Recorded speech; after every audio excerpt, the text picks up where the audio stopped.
with, haha. And that guy died, and then I got shot by that guy. Yeah, this is like literally the worst lobby I think I could have set up with. We're gonna lose in like 4 kills. That's hilarious timing. Anyways, yeah, there's what do we say? The Xbox store affiliate link. There's the Amazon store affiliate link, because you know it's the Prime days right now. It's an easy way to support the content on the channel by grabbing your stuff through Amazon or the Xbox store. I didn't even get to do my UAV. And consider becoming a channel member. Cool perks, emotes, icons. It's $1 to join. We're gonna have so much freaking good coverage coming. Wow. Because it's not gonna be too long before Xbox fully purchases Activision Blizzard King. The end of a long journey of excitement. Well over a year and a half of my life, I have been fabling and talking and chatting about this journey, and it has concluded. Perhaps not fully yet, as the deal will be like done on like Monday, because you know that's the day before closing. And yeah, it's over. It's done. It's finished. This chapter of my life is wrapped up, guys. We're here. We did it. There was some ups. There was some downs. There were times when things might not have fully went on, but yeah, it's here. You know, from that first moment, like if you guys have not seen that stream where we did the, you know, literally at that hour of the morning, it was like 8 o'clock in the morning on that one night where I was playing with like Kevin and some of his pals doing Rainbow Six Extraction. Yeah, that's what it was called, that game. You know, we were working on it, we were up at like 8 a.m. and then the deal got announced, and I went and I did a stream chatting about it, being like, oh my god, this is the biggest deal ever, blah blah blah. And here we are at the end of it. Did I think that the government was going to be such a pain? Different government's going to be such a pain? No, I didn't think that was going to be the case, but it, you know, whatever. It happened, it's done, and now it's finished. Yeah, I seem kind of disappointed. I had a hell of a day, dude. It was, I think today was like literally the best day I've ever had in my entire life.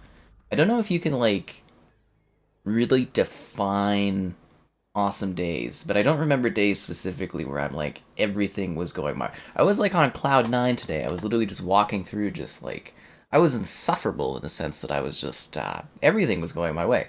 You know, I woke up to hearing about the deal, kind of sat there, enjoyed it, threw out the memes about victory. You know, the Succession memes about like winning and stuff like that, and you know, and then I went to Costco. Got some gas, no lineup. I got a hot dog, which tasted great. You know, usually it's like, eh. Then I went and watched Mission Impossible. My god, I am getting smacked around at the beginning of this map. But yeah, I went and watched Mission Impossible. Because the movie just came out in theaters today. And it was Cheap Tuesday. So I got like 2 tickets for the price of like 1 ticket. And then at the beginning of the movie, there was a slight fuzz on the edge of the screen. And, you know, they were having technical issues with the movie. So the first 2 minutes had like a fuzz. And because it had a fuzz, they gave me a free 2 complimentary tickets afterwards to make up for the fact that like 2 minutes of the movie was fuzzy. So now I've got my free 2 tickets to go watch, well, anything I want, but those are going to be Barbie tickets, let's be real here. And, yeah. Feeling pretty fucking good, gotta say. You know, like if you watch Succession and they've got the older guy there being like, I fucking win, that's how I'm feeling today. It's a victory in every sense. Like I literally just everything went my way today. It was weird. You know, I've hit or miss days, you know, but man, today was like just one of those days where I was just like everything went my way. I got my like Pokemon Go ticket acceptance, I got some other stuff going through, and you know, some payment thing I was waiting for is like basically pending and ready to go now too. It's just like everything just worked out. It was utterly ridiculous, honestly. I don't think I could have had a better day today. And it's like a very rare thing. Usually most days are like, yeah, they're alright, so, but yeah, no. And Mission Impossible was awesome. That movie is fantastic. You know, we got Tom Cruise in there, making me believe in cinema again. Because yeah, that movie is such a must watch. Like, if you like the Mission Impossible movies, this one like beautifully builds upon everything we've seen in the past and sets it up for like one incredibly epic finale. It was sad, it was action packed, it had twists and turns and funny masks and impossible stunts and crazy excitement and big actors and just it was great. It's like, it's why you like movies, is that movie. You know, like that Indiana Jones movie. That movie sucked. That was a bad movie. There's been quite a few movies that were bad. Transformers, eh. Elemental, eh. You know, just bad movie after bad movie after bad movie for like a long time. But that was a good movie. That was like watching Top Gun Maverick. It was like bum bum bum, and they weren't even doing that right away. It was like they had a few sets, and I'm like, okay, this is when they're gonna do the credits, and they're like, nope. And then they did the credits, and it's like boom boom boom, and I'm like, oh my god, this movie's gonna be intense. And it was. Yep. Pretty damn good day. Seriously, no complaints at all. I even like went shopping after, and I just kind of walked around, and I was like, oh, this is what peakness is. This feels like. I mean, it's all downhill from here. Let's be real here. Like, things aren't gonna get much more exciting, but damn good day. Yeah, guys. What did I just say? Oh. What are these? Courtesy tickets. Bum bum bum. Woo! Yeah. The FTC might appeal. Yeah, so never in the history of like the entire procedurals has the FTC ever actually appealed or ever successfully appealed this sort of thing. They'll have to rewrite the, you know, literally American law to make that happen, so not happening. The deal is fucking done. The CMA caved moments after. They're like, yeah, we're doing a joint discussion with Microsoft. The UK literally folded like paper after the FTC was beat. And if you watch the court case, the FTC was savagely thrown apart. Yes, the US antitrust is a joke. It's sad, it's pathetic in their systems. They should really rework it so that it's actually effective, but sucks to suck to suck. Xbox owns Call of Duty, Diablo, Overwatch, Crash Bandicoot, Spyro, Tony Hawk, King's Quest, Gabriel Knight, Guitar Hero, the greatest of games, all under one roof, joining the family of Xbox Game Studios and Bethesda Game Studios. Yeah, that's right, guys. The greatest shooters of your entire life are on one platform. One family, one Game Pass. You've got everything from Call of Duty to Halo to old classics like Wolfenstein, Doom, Quake. If you like RPGs, Western RPGs, the Xbox will have all of them, and they'll all be available via Game Pass. Will they revive dormant IP? You bet your ass they will. I've got the good wine out tonight too, guys. Only one cup of it, but my Le Filet, it's like this bottle that's like shipwrecked. I only drink it at celebrations. Yep, we got the good wine out tonight. Most importantly, Candy Crush, you bet your ass. World of Warcraft, StarCraft, Hexen. We can see classic new games become backwards compatible. Classic games be available via Game Pass so people can enjoy them for the first time ever. It's just a remarkable moment in the industry. Like, this is, you know, if you go back to that first live stream I did where I'm like, this is the type of thing you tell your kids, you tell your grandkids. That's how big this is. This literally is one of the biggest industry-changing moments in gaming that has ever happened, or probably ever even will.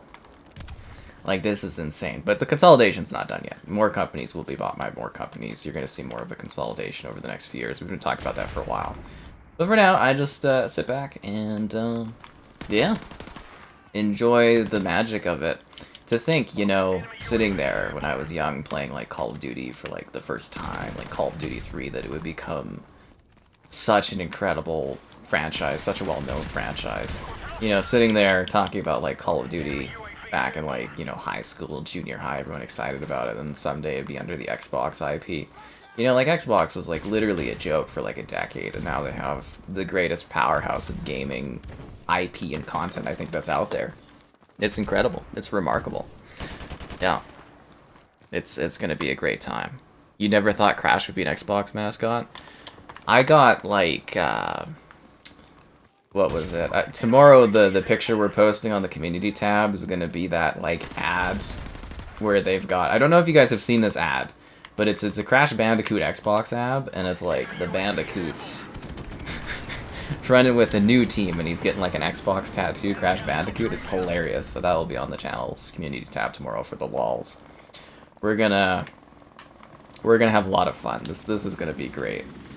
Like, I literally just... Yeah, I cannot wait. It's gonna be just, it's gonna be a thrill ride, just like all of the perks, all of the advantages, and seeing Xbox, you know, reclaim the Call of Duty, like, brand, reclaim that marketing. It's awesome. Is that guy still camping in that corner? Okay, I'm gonna have to go pop a hot grenade over there and blow his ass up. But seriously, you know, like, growing up with, like, the 360 era and stuff like that, and the, you know, a little bit of the original Xbox as well, obviously. And, you know, like, Call of Duty 2 was an exclusive for Xbox. I'm in the building! I guess there's no roof on there, is it? I'm getting a little pissed off by this, that my team is, I guess League of Legends terms, feeding the other team, but... Yeah, anyways, just, like, you know, it's nice to see the franchise come home, because Xbox always had Call of Duty marketing, and then to, like, lose it in the Xbox One era was just tragic, and I think really was a big part of their kind of downfall over that era. And just to see this, like, you know, this is going to be, like, a huge comeback, industry changing. It's absolutely wild. And if you guys do have questions about the deal, I'll definitely answer them. I'm just going off on my own tangent. Going after Disney and Ubisoft. Well, Ubisoft is actually, like, a really affordable company at this point. I guess pretty affordable, too. But, like, keep in mind that Microsoft does have to make, like, other acquisitions. It can't just be all gaming. I wouldn't expect anything too large for a while. I do think you're going to immediately see some supporting studios and smaller studios starting to get bought by Xbox. Because you can't miss out of those in this consolidation era. But, like, big stuff, I wouldn't expect that. I wouldn't expect any big stuff for a while, or even, like, kind of medium-sized publishers for a bit. Yeah, because like I said, Microsoft, they have lots of cash, but they do need to make acquisitions in other industries outside of gaming. And this gaming acquisition is a big one. But as I said the other night, if you missed it, like, this is such an essential thing, because it's basically going to make, you know, gaming at Microsoft, like, the second or third biggest part of Microsoft. So they're going to get extra budgeting, extra support, a big seat at the actual table. You know, with the big boys in Microsoft, they're going to be a pillar of that company now, because gaming is going to be worth so much money to Microsoft as a company. And, yeah, it'll just accelerate their growth, Game Pass, cloud gaming, all that stuff. It's going to be great. It's a very, very exciting future. And like I said, it's full of benefits for me. It's full of benefits for the consumer, because you're going to get everything on Game Pass. That's right, guys. You get ready for the greatest onslaught of, like, Game Pass editions we've ever seen in a single day. It's gonna be freaking awesome. I really do hope that Xbox has went ahead and cleared maybe some, like, deals to bring back, like, classic IP.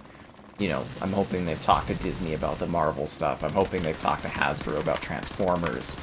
I'm hoping they cleared some of the music licensing for Tony Hawk's stuff. Yeah.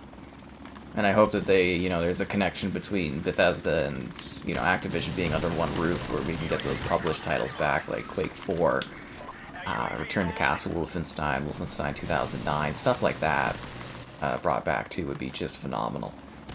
But, yeah, it's going to be great. We're going to have a lot of content tying in about it, and just, like, the connections and stuff we're going to get now at this point is just awesome. It's going to be just glorious.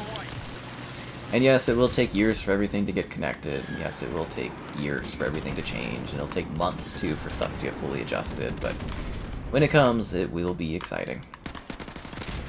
I ran out of ammo? God damn it, I thought I reloaded there. How am I doing tonight? I'm doing great, man. Like I said, I think I don't think I've actually had a better day in my entire life. Like, literally everything went my way today. Like, Seriously, everything. Like I said, I showed these earlier.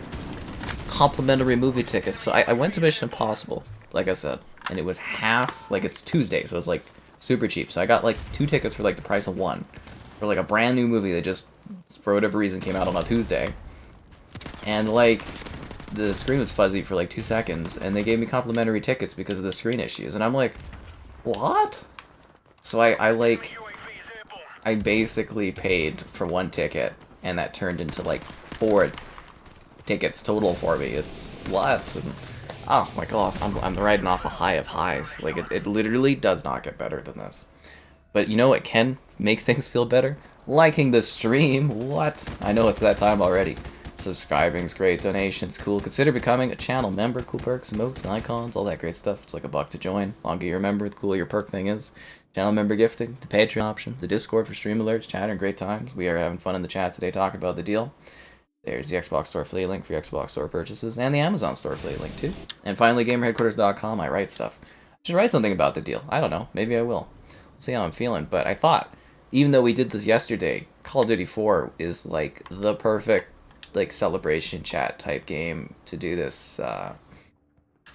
Yeah, it's gonna be great. And like I said, as soon as like COD is on Game Pass, we're going to be doing live streams of Call of Duty games. So I encourage people to, you know, when it does happen, download these games. We'd love to do. Kevin, one of our pals, wants to do a Call of Duty 2 multiplayer night. I'd love to do a Call of Duty 3 multiplayer night. We're gonna be able to do Black Ops 1 multiplayer. We're gonna be able to do all these older Call of Duties that have like dead communities will be like resurrected through the magic of Game Pass. It's gonna be glorious, absolutely glorious. You can go ahead and dislike the stream slaughter. It's all engagement metrics to YouTube, so it doesn't matter anyways.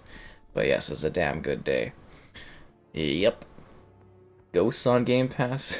Well, you can have the 360 or the Xbox One version of Ghosts if you want. New, never seen first-person shooter in the near future? Well, allegedly, Infinity Ward is apparently working on like some kind of like fantasy RPG game or something. So, see what that is. Blizzard's got like a survival game. Depending on when the stuff's announced, some of it might end up actually being exclusive to Xbox as well, because the deal really only pertains around like Call of Duty being like guaranteed for like 10 years. So like all this other Activision stuff can be immediately exclusive. Seriously, so anything that they're releasing. Hype for X-Defiant, I mean, that should be fun. When do I think the Game Pass announcements will be? Well, we've talked about this a little bit, right? Quite a bit, obviously, because like I said, this deal, it's been a year and a half, and every single day of my life, if you've joined the streams, you know, we stream every day, basically. You know, every single day we've been talking about this deal. So there's a lot of stuff behind it. So, optimistically, you know, as soon as the deal's closed, they could just bop everything on Game Pass right away if they want to. I think the more realistic thing is it might take a couple weeks, it might take a month, because I do believe once they do acquire the company, which will be Monday, should be when the acquisition is done, because there is a cooldown period before, you know, from a deal being okayed and from when they can close. So it should be Monday, should be when the deal is like finalized. And literally the day before the deal is like planned to end, essentially, which is hilarious timing. Everything worked out, which is amazing.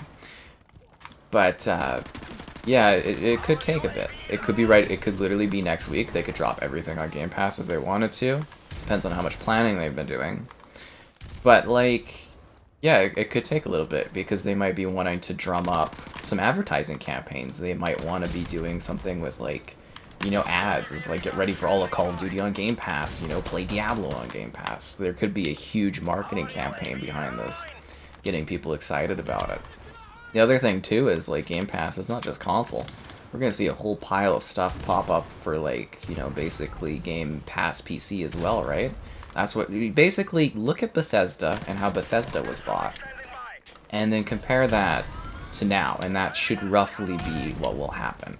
They should be doing a sort of like roundtable talk. They'll have some of the founders of like Activision come, and they'll do like a, okay, you know, we've always been fans and now we're family talk, blah blah blah. They'll have a montage video like they did where, you know, Activision was, or Bethesda was joining the family.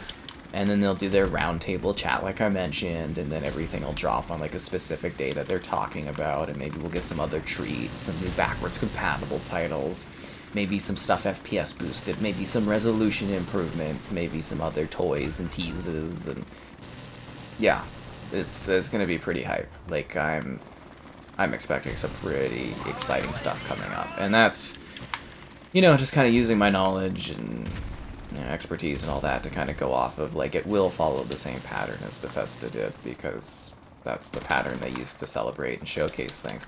And I gotta say, you know, we've been streaming this back to back. It is so refreshing seeing so many new players playing this game for the first time. They're like low levels, and that's gonna be the awesome part of this. Is like so many people will be able to check out these games.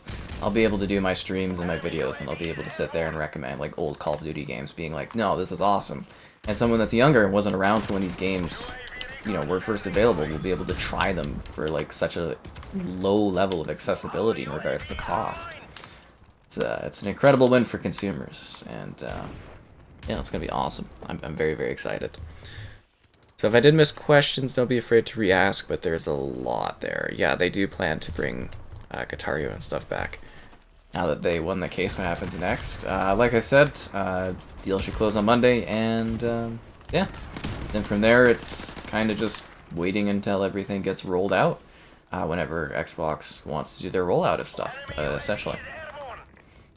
Could be really soon, could be about a month away. It depends on really how effective they've done the pre-planning. I think from what I understand, like Bethesda-wise, because with Bethesda, when they bought Bethesda, we didn't hear about stuff. You know what I mean? Like, there wasn't daily court discussions, there wasn't, you know, gossip and news, there wasn't like targeted ad campaigns.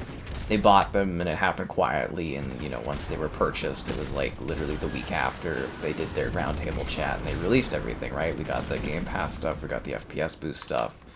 It was pretty immediate. I don't know if it'll be longer with Activision, but yeah, so just stay tuned, and I mean, as soon as I know, I'll let you guys know when stuff happens, and I'm sure, you know, people will probably message me if I'm not on the ball for stuff happening, as always, you know. Literally most of the time with these big decisions, I like wake up to this news. Like, people will be like pinging me and letting me know that like, hey, this happened or that happened.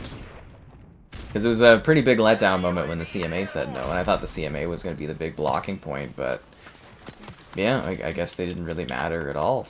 I guess, yeah, they literally folded. Now, if you are in the UK, I have heard word that there might be some... Your experience with this deal will not be as good as the rest of the world, from what I understand. We don't know the final details yet, but if you are in the UK, you will get kind of a lesser experience, essentially, because your government has decided to make it a problem for the deal. So I don't know what that is. I was hearing maybe some sort of like divestiture or something like that. But that should only apply to the people in the United Kingdom. So, it sucks to suck. Shouldn't have voted for those people that you voted for that made that system. But just a heads up if you are in the UK. Because I know we get a lot of people that are watching from there. But, you know, obviously I can't do anything about it. And, you know, you are in a democratic country, so, you know, make your votes known if you want change and stuff, but yeah, you get what you voted for, right? Yeah. Otherwise, you know, there is New Zealand. We'll have some kind of thoughts. Australia is supposed to have some thoughts. Canada, I guess, will complain or something. I don't know, but Canada waited too long to actually have an opinion on the deal, so yeah. Anyways, so that's kind of where we're at. But again, if you guys have questions or have missed questions, because the chat's a little busy, you can keep re-asking, and I'll try to catch up on everything. Because I know people have a lot of questions about stuff. I'm not kidding you, Slaughter. I'm not kidding you. Yeah.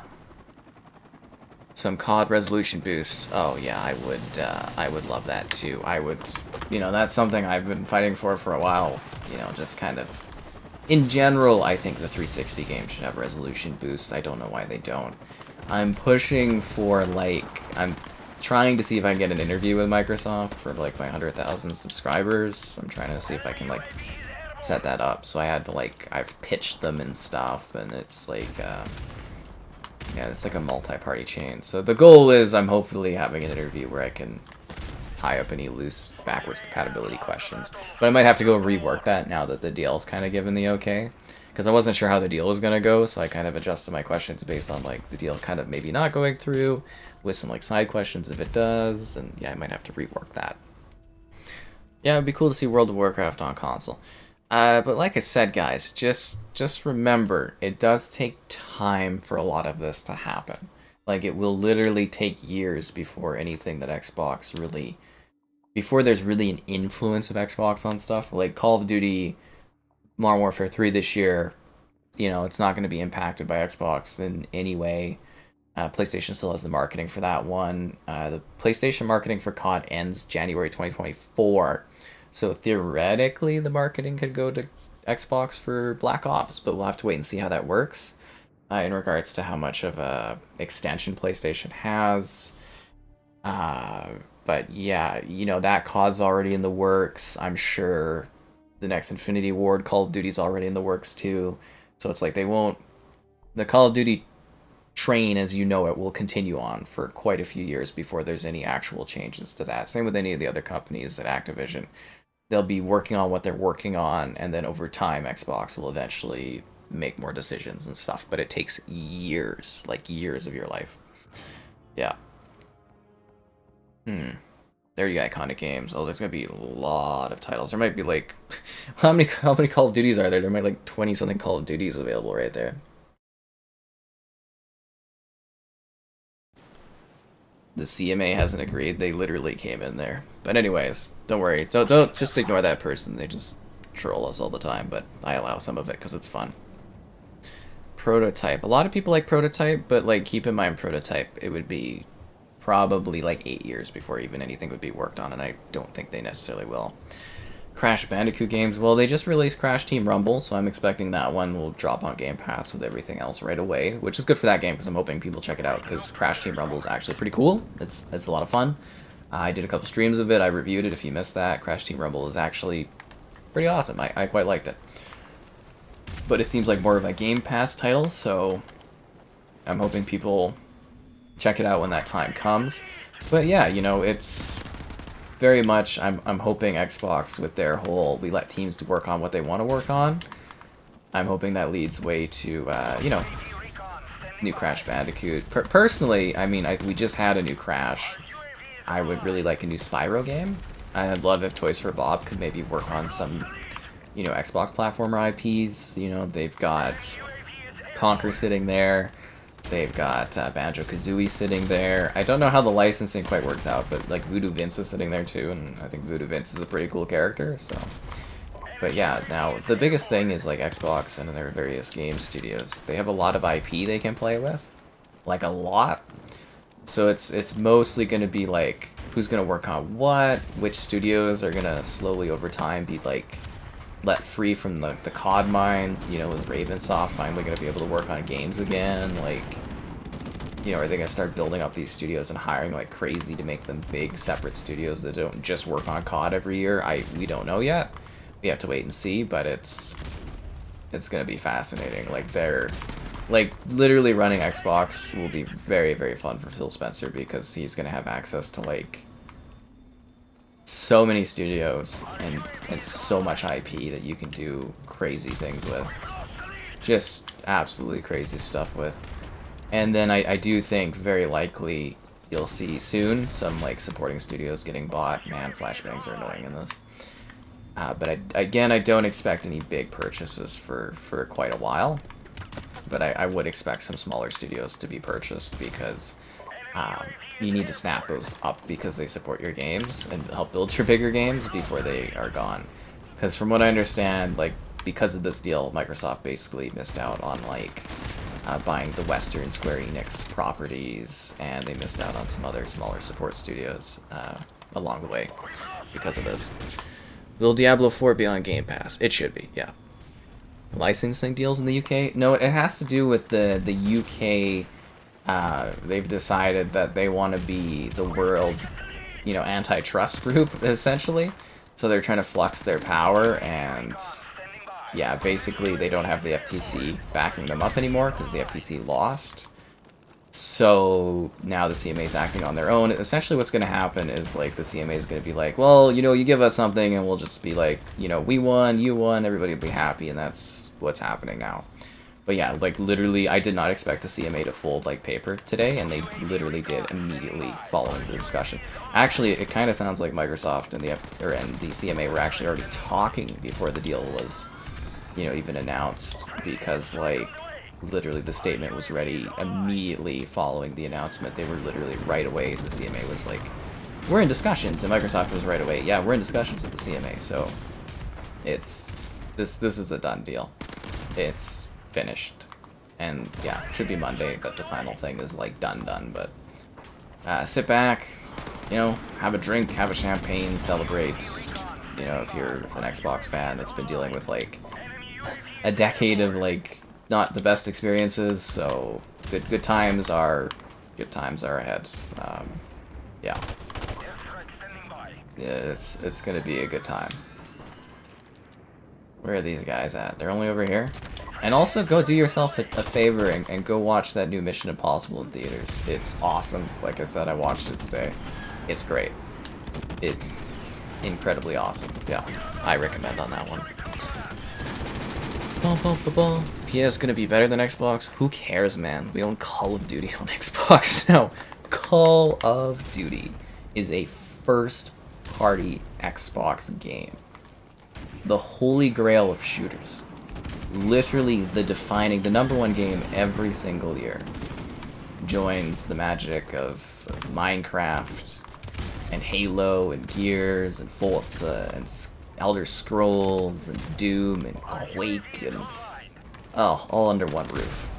Now, if only they could get Halo back on track and fix that franchise up, that would be awesome. But yeah, it's gonna be some good times ahead. I mean, like, it should motivate people to buy Xboxes more.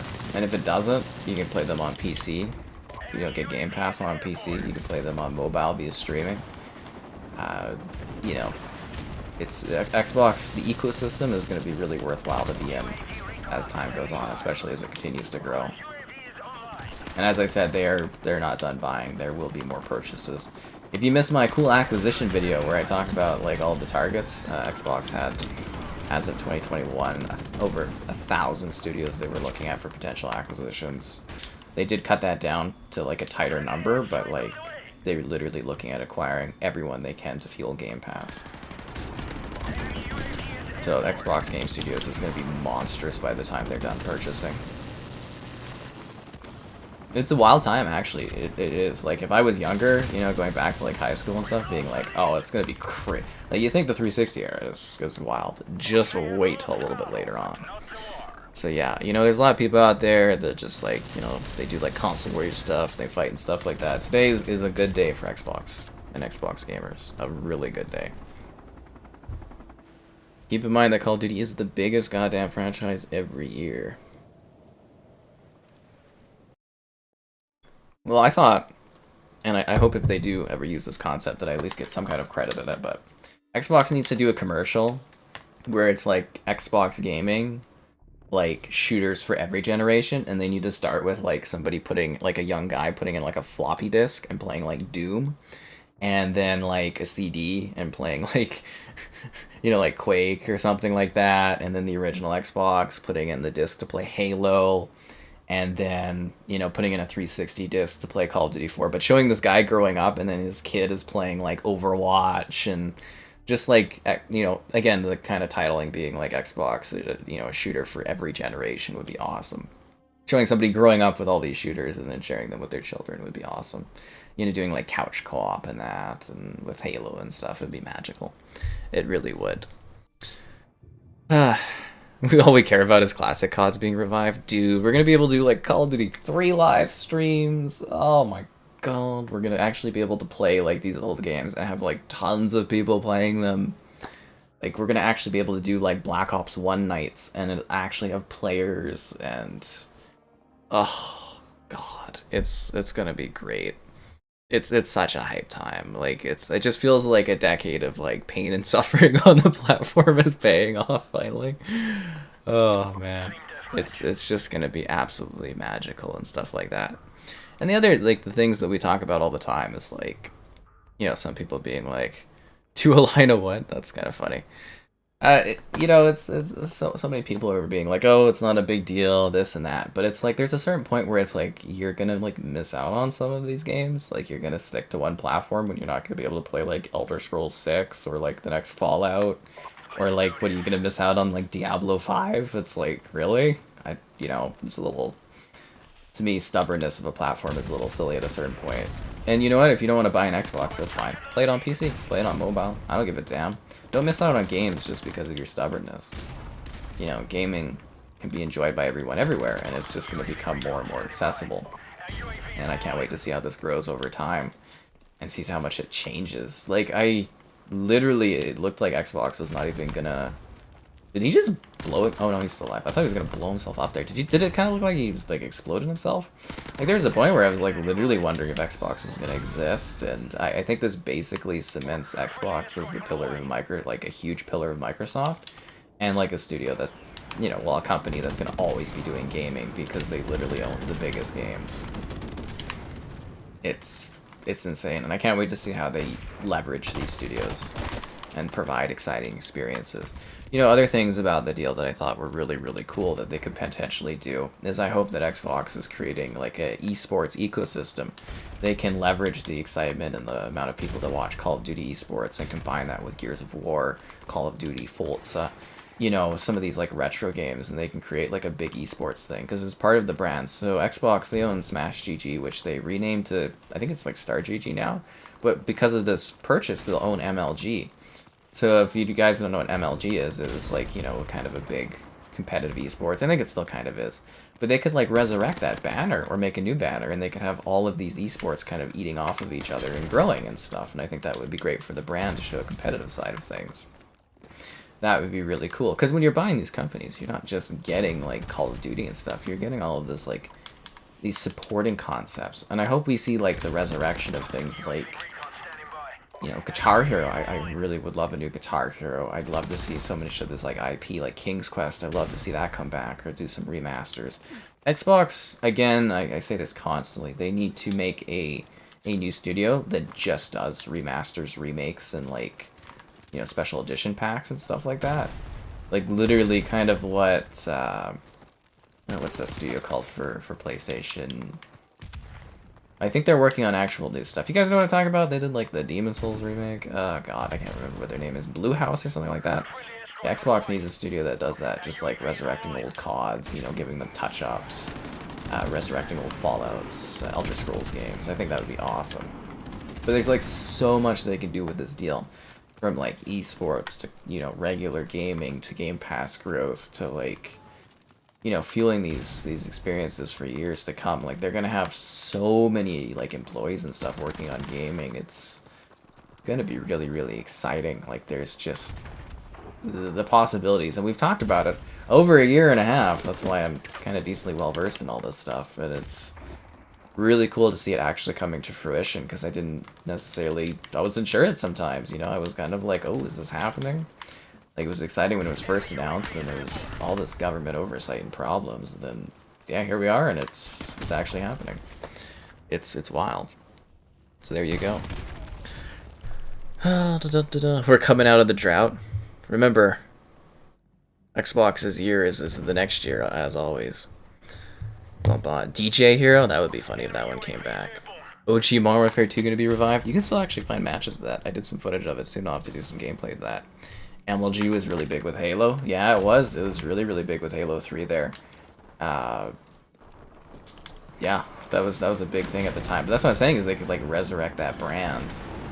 And it'd be really, really exciting, you know, because that's one thing I've noticed is, like, you know, the esports for Gears is really cool and Halo is kind of cool, but those ones aren't quite as big as like COD is, and you could basically sort of like create a network that just does all this esports stuff and actually like build it, and you know, have these things leveraged by like these flagship franchises. I think would be a really good idea. Maybe somebody checking out COD esports might take a look at Gears or something, and vice versa. And I think that's a really good idea personally, but who knows? The other thing I do think Xbox eventually needs to get, well, not Xbox, but Microsoft I do think eventually needs to get some kind of film studio going and then use, you know, all this IP to do film-based stuff I think would be smart. Instead of like siphoning it off for like hit or miss projects. Look at you, the Halo TV series. But yeah, I think that, because you know I did kind of predict a Netflix purchase at some point, but I think Netflix has bounced up in their stock value quite a bit recently. But we'll yeah, we'll have to wait and see what else happens. I'm so genuinely curious and just thinking of like all these exciting possibilities and stuff. Like, I'm wondering, will we get, like, Geometry Wars? Will it come back? Will, like... Yeah, there's so much, like, dormant IP sitting there. Now they actually have enough studios that they can work on it. Like, get some of these studios out of the COD mines and get them building games again. Like, Ravensoft and stuff, they used to make such cool games. Like, High Moon Studios made the best Transformers games ever. And then they were, like, stuck doing COD. Like, we had Vicarious Visions got sucked up by Blizzard to make Diablo, which, you know, Diablo was really, really good. You know what else is really good? Liking the stream. What? Subscribing's great, donations cool. Consider becoming a channel member. Cool perks, emotes, icons. It's like $1 to join. Why not become a channel member? Because, yeah, there's going to be some good stuff coming on the channel down the road. There's the Patreon option, if you prefer that. So we do channel membership gifting. There's the Xbox Store for your Xbox Store purchases. I mean, you're buying stuff, and I believe the summer sale should be starting tomorrow night or Thursday. So we will have a stream going over all the sales and deals, so you might want to check that out. And there's the Amazon affiliate link as well, because, you know, there's the big Amazon sale, so if you're buying anything, might as well support the content if you like it, I guess. Or if not, whatever. It's not the end of the world. And I will try to catch up on comments and stuff, but like I said, it's a slightly busier night. And it's exciting. You know, it really was. It was just a day that really went my way, and I was like, this is awesome. It really was a good victory. Blue Point. Yeah, that's the studio I was talking about. Blue Point, thank you. Oblivion in 4K? Oblivion runs at 1820p at 60 FPS. If you haven't played Oblivion on Series X, it's awesome. I have a video of it up on the channel, but yeah, no, Oblivion's awesome. But a remake of Oblivion would be even cooler, right? With Marvel. Again, I don't really get the point of doing like a Hulk game. I don't know why people are always so excited about that, but it would be nice if Xbox, or well, Microsoft did work out a deal with Disney to return all the Marvel games through backwards compatibility to Xbox. You know, the old Spider-Man games, stuff like that would be incredible if they can make that work. And if anyone's got the money and the flex to do that, I think it would be Microsoft, right? But I don't necessarily think Microsoft needs to do superhero games. I don't really see necessarily the point in that. Yeah, the summer sale should be this week. I believe it should be Wednesday night or Thursday. Yeah. It's been awesome on the ship sailing here, right, man? It's been such a journey. Like, some of you have been here, like, I don't know, some people jump in every night, which is very nice that you guys like my company that much. But, like, yeah, it's been freaking wild. Like, that much time has gone by. It's just, it's insane. Like, I remember Bethesda getting bought, and then this, and it's just been like, it's insane. Yeah, the return of Guitar Hero. Well, Sony should become more competitive with this deal. They did say, I think in court, that it wouldn't be fair for Xbox to buy them, because then Sony would have to provide their first-party stuff on PS Plus to compete, and I'm like, I think that would be good for consumers. You know, PlayStation might not make as much, but I think that would be really good for consumers, in my opinion. Yeah. Oh, the Halo update. I'm very excited about Halo MCC. We'll be doing that, I think, Thursday. Tomorrow we'll be doing the Modern Warfare 2.2 update. And I would do Modern Warfare 2.2 tonight, but then I was like, what's the point? Because they're literally doing the big update, like, tomorrow. So I'm like, you know, it doesn't really make sense. Death Stranding is on PC Game Pass, if you didn't know that.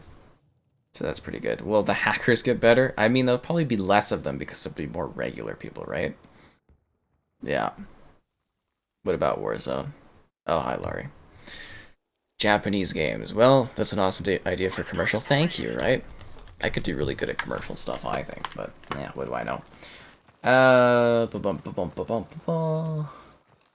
else was it? Yeah, I mean, they were eyeing Saga and stuff. I think it is only a matter of time before Xbox eventually does a big, you know, Japanese sort of acquisition that really gets them in there. I mean, they do have, you know, Tango Gameworks, which is already, you know, delivering for Xbox, Ghostwire Tokyo, and Hi-Fi Rush. Very, you know, Hi-Fi Rush was very, very well received. So, like, yeah, I think it's only a matter of time before they eventually buy a Japanese publisher to actually, you know, beef up their global perspective a little bit more. The biggest thing there, right, like we saw out of the court case, Xbox was, you know, looking at buying Square Enix. Xbox was looking at buying Saga. So, like, those were very serious, like, write-ups and letters where they were actually looking in-depthly into, like, acquiring these companies. And they had reasoning, you know, in regards to, like, the catalog of games, building their presence in PC, building their presence. So for Square Enix, it was about building their presence in mobile gaming.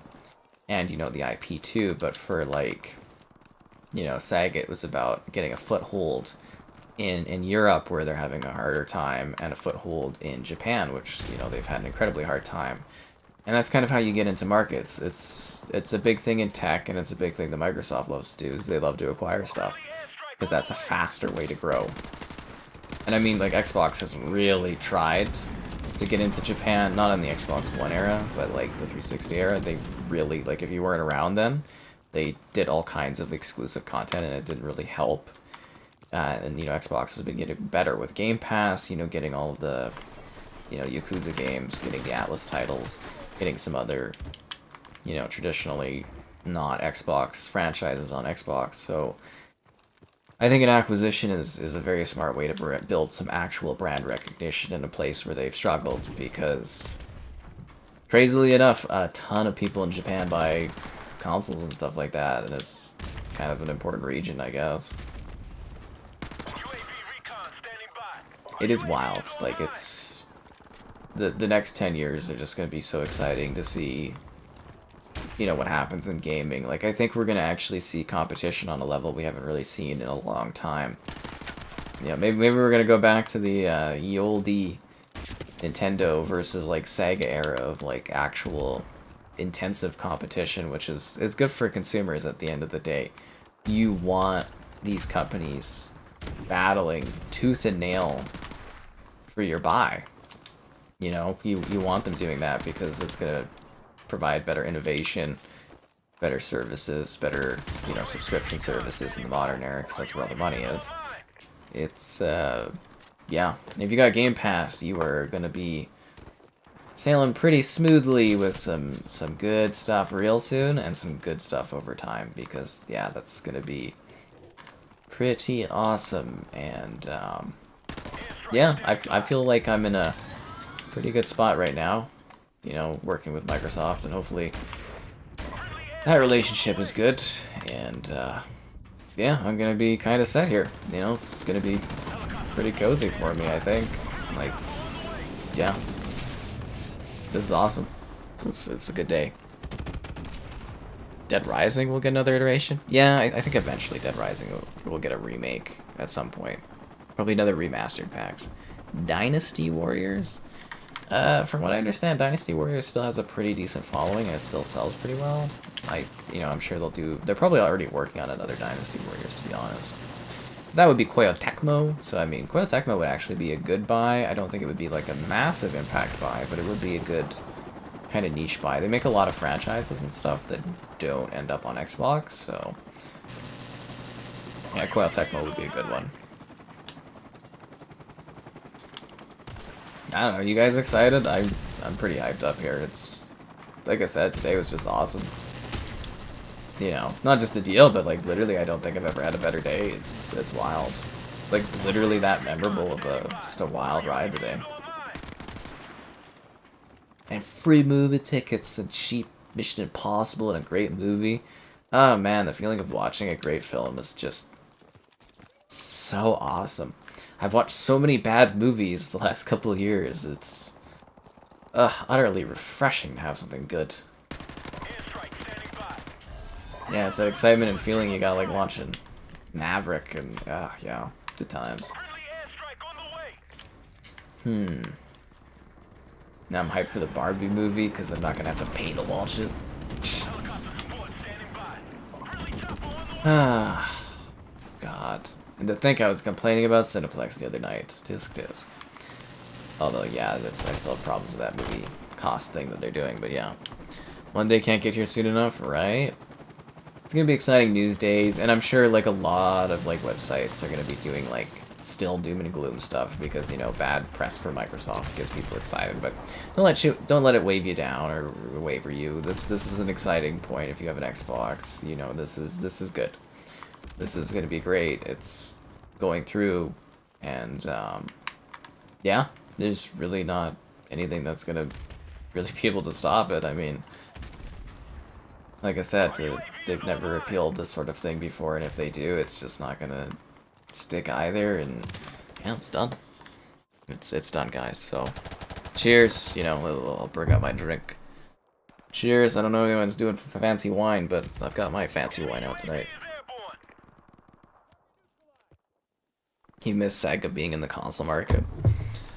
Yeah, it was a very different time in gaming, right? Like, Sega consoles were cool. They'll never be like another Sega console, but you know, it would be interesting to see that brand kind of live on and get better recognition again. But being like a pillar of Xbox would be exciting. How ridiculous do you think the Xbox conferences could get? Where it's like, because next year is gonna be the Xbox, Bethesda, Activision, Blizzard conference, right? Like showcase. Oh god, that's gonna be wild. And you could, like, you know, if you bought like Sega, it'd be like the Xbox, Bethesda, Activision, Blizzard, Sega. Well, would you do it alphabetically? Would it be the Xbox, Activision, Bethesda, Blizzard? You know, kind of like, would the whole thing be a company thing? I don't think things were bleak yesterday, but it was like anxiety of like not knowing what was going on. The Barbie movie would be 10 times better if the skybox had a Halo ring. That would be hilarious. Whoa, whoa, whoa. Halo theme intensifies. So for Sekiro, I don't know how that one's gonna work. I don't know if Sekiro is gonna end up on Game Pass, because from what I understand is like, so Activision publishes Sekiro, but I don't know if they have like control over like the IP or how much of a say they have with that one. I'm sure there's maybe a world where, like, you know, maybe they'll throw some cash and make that happen, but Sekiro to me is like one of the biggest wild cards where I'm kind of like, it's literally 50-50 based on like where the ownership of that one lies. That would determine whether or not that one would be available via Game Pass. I'm gonna see if this lobby fills up. If not, we'll look for another one. I know there's a few lobbies out there tonight. But yeah, stack up on Game Pass before that price bumps up. It is kind of funny that just before those deals go out through, the Game Pass got a bump up in cost, doesn't it? Second does what Nintendo don't. Yeah, that stuff was hilarious. There's a pretty good there's a pretty good like documentary on like Netflix. I think it's called like Game On, and it goes through the Sega versus Nintendo era. It's actually pretty decent. I think it's called Game On. It was something like that. Sony, I could see Sony eventually getting Square Enix. I do see that, because typically a company will sell off portions of themselves to make them more affordable, and to me that's what they did by getting rid of the Western studios, and some of that IP was to shrink down Square Enix's size so that they could be like purchased essentially. At least that's my kind of opinion on that. So I did always think it made sense that Square would end up as a PlayStation group at some point, but you know, like we learned during the court case, Xbox was looking at buying them, so I don't think it's so crazy that Square could end up somewhere else. Wouldn't that be a shocker, actually, if Xbox bought Square Enix as well? That'd be kind of wild, wouldn't it? The JRPGs. Yeah. What about buying CD Projekt Red? It's a possibility. They were looking at CD Projekt Red. And again, I do have this really, in my opinion, good video that talks about all the deals and stuff they were looking at doing, with like in-depth kind of breakdowns of the document from the court case with like literally PDF pages. I mean, I guess you could watch the video and not even hear me talk, but you miss out on all the excitement. But yeah, no, like literally they were looking at CD Projekt Red, which I thought would be more of a protected kind of company, because CD Projekt Red is tied so highly to Poland's, you know, kind of GDP. But if they were looking at buying CD Projekt Red, which they were, I mean, that definitely to me kind of shows that, yeah, that's a company you could buy if you had the money for it. See, like, a lot of people are also going to be like, well, you know, PlayStation's going to buy stuff. And yeah, PlayStation, they'll buy things. But if Microsoft really wants something, they have more money and they'll go out and buy it first. And we've already seen that there's a massive market share shift, you know, in PlayStation's direction in many parts of the globe. So it's not like Xbox is going to be really held down too much from buying stuff, aside from maybe major publishers. I think smaller publishers, not a big deal, but major ones, I think would be a lot of scrutiny. But, like, you know, PlayStation actually, I think, kind of hurt themselves a lot through this, like, series of court discussions and stuff. Because for the first time, they actually have governments looking at what... Like, gaming has long been something that, like, governing bodies don't care about outside of, like, the children and, you know, the ESRB in, like, the 90s, early 2000s and stuff like that was a big deal, right? Getting those ratings in. But typically, you know, gaming is like, it's a small thing. Nobody cares about it. But nowadays, gaming is massive. And because of this deal, for the first time, you have actual, like, U.S. senators and other governments looking at what is being done in gaming. And a lot of them are looking at, like, the aggressive deals and partnerships that PlayStation has been making to dominate the industry. And, well, the console industry, at least. That console market. And, yeah, there's gonna be... You might actually see that it's hard for PlayStation to buy studios, or harder, because now you're gonna have governments actually looking at them buying the stuff and being like, you know, they have a lot of market share already, should they be allowed to buy more? And it's gonna be very fascinating to see how that impacts them long term. I'm sure, like I've said for many streams, we're in an age of consolidation for gaming. It's going to be a tighter, smaller industry by the time this decade's done. It will be. There's nothing you can do to stop that. You know, you go through, guys. That's fine. I'll wait. You know, do the Play Canadian thing. And, like, yeah, it's going to be interesting to see where things lie, because Xbox will buy more studios. PlayStation will buy more studios. Tencent will buy more. Amazon will buy more. These big companies are going to buy up studios because they're fighting over a precious resource, which is talent and IP, and there's only so much of that available. You know, a lot of people are like, oh, you just whip up a new studio out of thin air, and it's like, it doesn't work like that. You know, sometimes it does. Sometimes they get lucky. You know, a developer leaves a big company and they make an awesome new game that's like a huge hit. But that's hard to do. And it's very hard to find lots of talent, especially in big centered like city areas that can like manage and, you know, fuel these studios. So yeah, they're basically buying talents and acquiring studios to build themselves up so that they can compete better. Which technically is good for the, you know, the consumer, and it's good for the industry because there's competition being created. But, yeah, it's gonna be wild. You know what also was really cool is I've been tracking, like, a bunch of different, like, forums and stuff because of the deal over, like, the last year and a half. And, now I was finally confident today that I could close all of those extra tabs I had open because, I don't need them anymore. The deal's all wrapped up. Yeah, it's kind of a good finish. Really, really exciting. Yeah. Anything good for Halo? Halo is like, okay, so Halo MCC is healthy and good. Halo Infinite is kind of dead. It's not recovering, it's dead. So I think, like, just 2 weeks ago, 343 was allowed to, like, there was a hiring freeze at 343, so basically Microsoft gutted 343, cut the studio down like half or something like that. And just last week, they were allowed to start hiring again. So it's going to take years before something comes from them. I do think along the launch of the new Xbox in 2028, we'll get a new Halo. Will it be a reboot? I don't know. Will it be like a continuation? I'm not sure. But I'm pretty sure what they're going to be working on is a new Halo game. And it'll be around 2028 or maybe even later that it'll arrive. And yeah, but the deal basically... with owning Activision, and you can't use it right away, like there's going to be limited integration, but essentially, eventually, they're going to use some of these Activision studios as supporting studios. So if you got a new Halo game coming in, towards the end of that, you'll have a supporting studio like Treyarch or something come and help finish Halo, essentially. So it could mean good things for Halo, but also, who really kind of cares about Halo when you have Call of Duty, right? Or Overwatch or something like that. Which sucks, because obviously Halo's like my favorite franchise of like all time, and I've loved it since I was a kid, like literally since I was like 6, and you know, it's a big deal to me, Halo.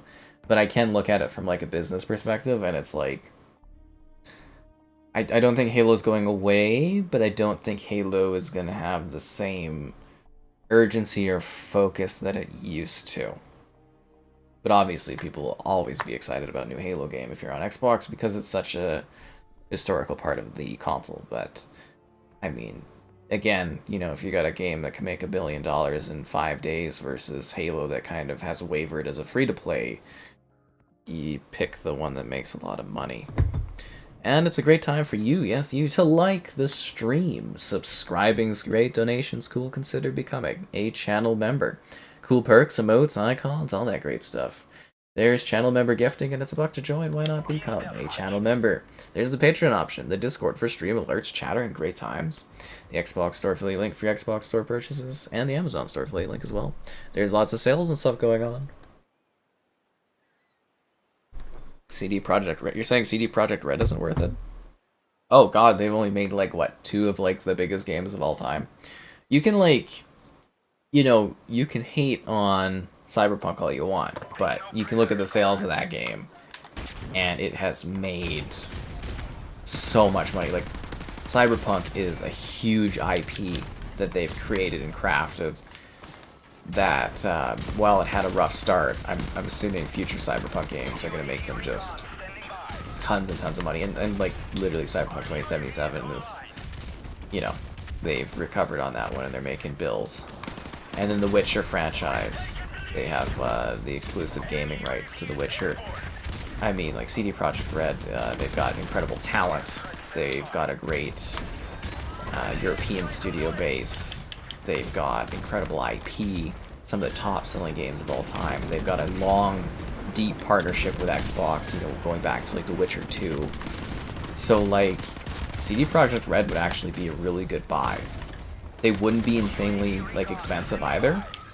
And they've got a number of satellite studios. You know, CD Projekt Red would actually be a really good foothold in Europe sort of company to get. There's a lot of really good talent there. And that's the funny thing too, is like a lot of people, like when you think of something, like so many folks are like, oh, COD sucks, blah blah blah. Yeah, but COD makes $1 billion in 5 days. The worst like COD that you guys all hate, which is like Vanguard, was the #1 selling game of its year. Like, you know what I mean? Like in the US, Vanguard was #1. Like it eclipsed everything.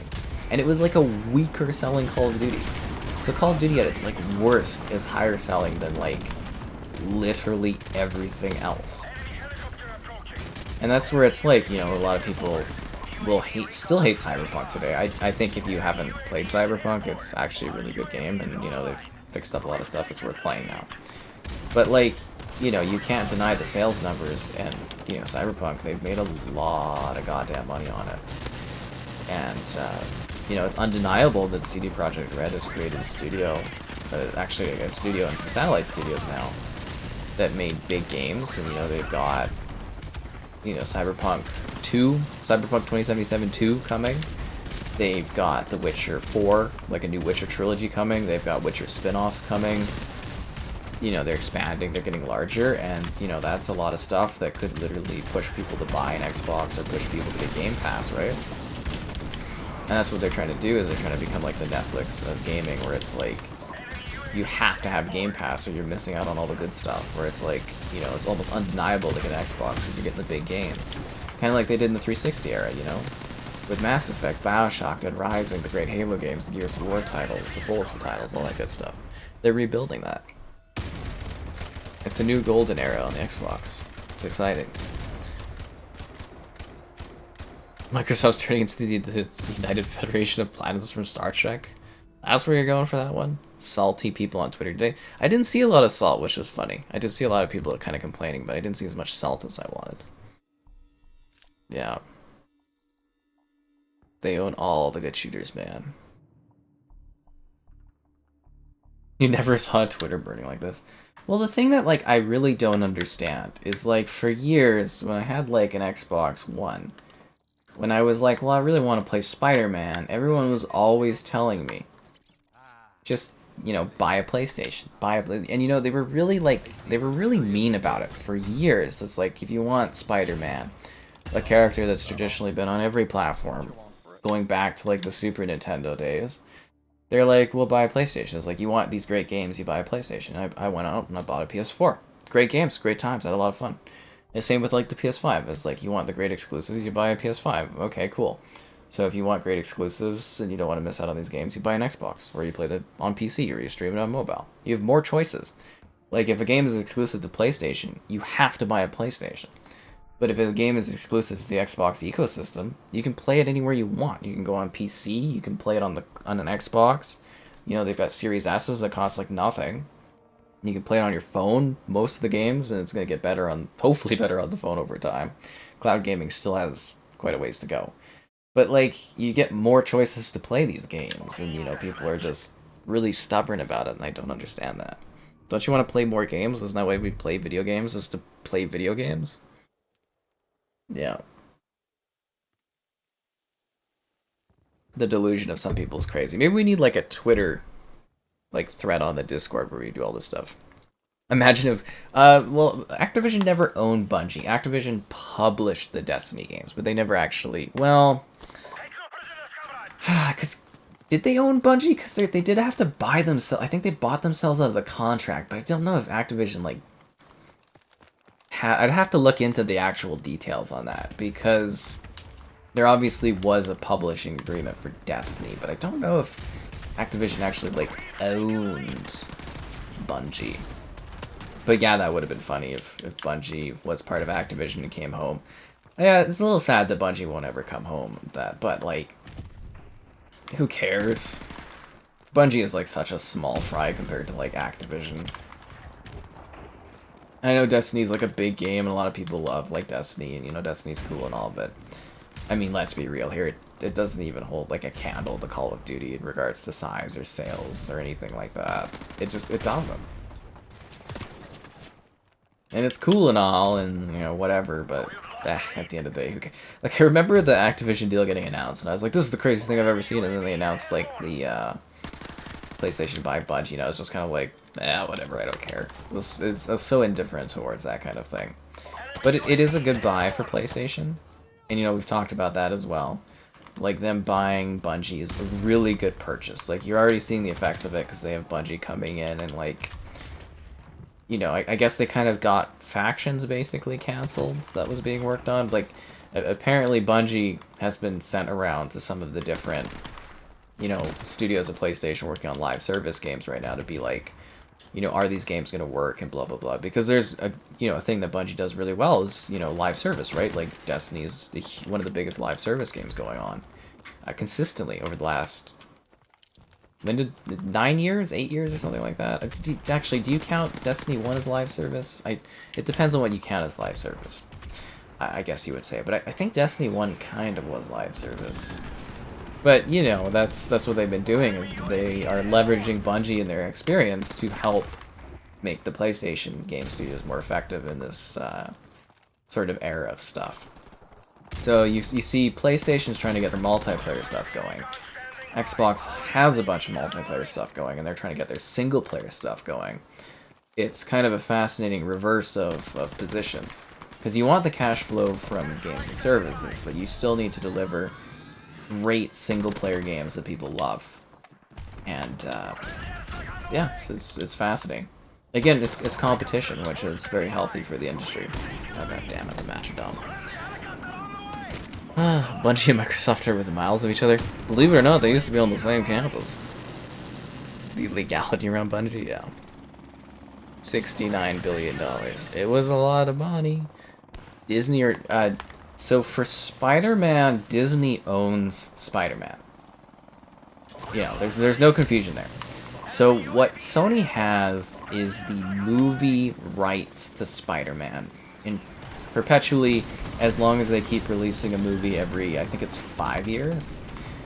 So like, so they own the movie rights. Anything over, I believe it's 40 something, 48 minutes or something, that's for Sony. And Sony also owns the rights to use any Spider-Man characters, like characters that originated within the Spider-Man universe, for their movies.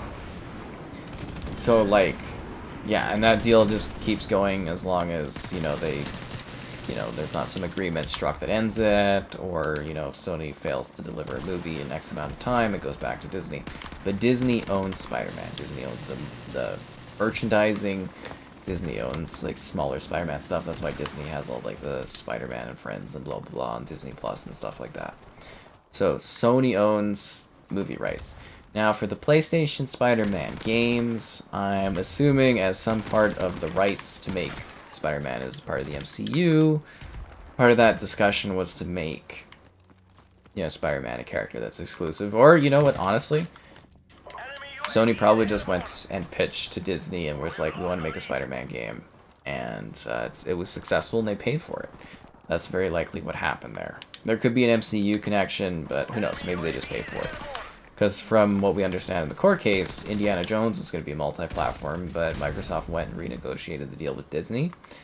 And now Indiana Jones is going to be exclusive. So it's like, it very much seems like Disney doesn't care and they just want to make money. So that's kind of what's going on there. But we won't know the deals, or the details of the deal, maybe ever. Or if we do, it probably we won't know about when it'll happen. We could learn about the details in like 8 years, or it could leak in months. Who knows, right? It's impossible to tell this stuff. But that's what's happening there. So like a lot of people will be like, oh, Sony owns Spider-Man. They do not own Spider-Man. They own the film rights. Yeah. Because I get driven crazy by that. Harmony Gold with Robotech. What the hell is that? Bungie and Micro... So, Bungie was working on Halo for Mac. It's actually probably why Mac never got, like, good gaming stuff, because, you know, Apple was so pissed, but Halo was going to be a real-time strategy game for the Mac. And then, essentially, Microsoft bought Bungie and made them, you know, and then got them to make Halo for the original Xbox. And the rest is history. So, Microsoft owned Bungie. Bungie wanted to go in a different direction, and Microsoft wanted them to keep making Halo. So there was a contractual agreement. Basically, they're like, you know, you give us a couple Halo games, ODST, and like Reach, and then we'll let you guys buy yourselves. So Bungie bought their independence, and then they're like, oh my god, it's expensive as hell to be independent, and then they signed a deal with Activision. And then they broke free of Activision because they're like, we want to be independent. And then they're like, oh my god, it's so expensive to be independent. And then they got bought by PlayStation. Xbox was actually looking at buying Bungie. Because the first rumor was that apparently Microsoft thought Bungie wasn't worth it, which could technically still be accurate. So, yeah, and then apparently there was like a smaller price point, but Microsoft was like, no, and then they went for a higher price point with PlayStation wanting to buy Bungie in order to have something to compete with Xbox. So that's essentially what happened between that legacy of those two groups. But yeah, no, Bungie was owned by Microsoft for a period of time. Microsoft's strangely a company that will allow you to, like, buy yourself out of them. I don't know why that's even a thing, but I don't know. Yeah, that's how it works.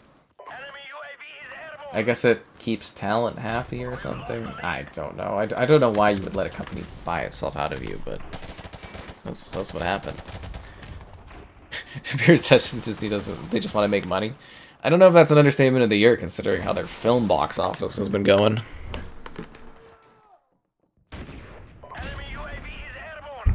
But yes, like stuff in gaming like leaks all the time, and we like literally don't know until it just does.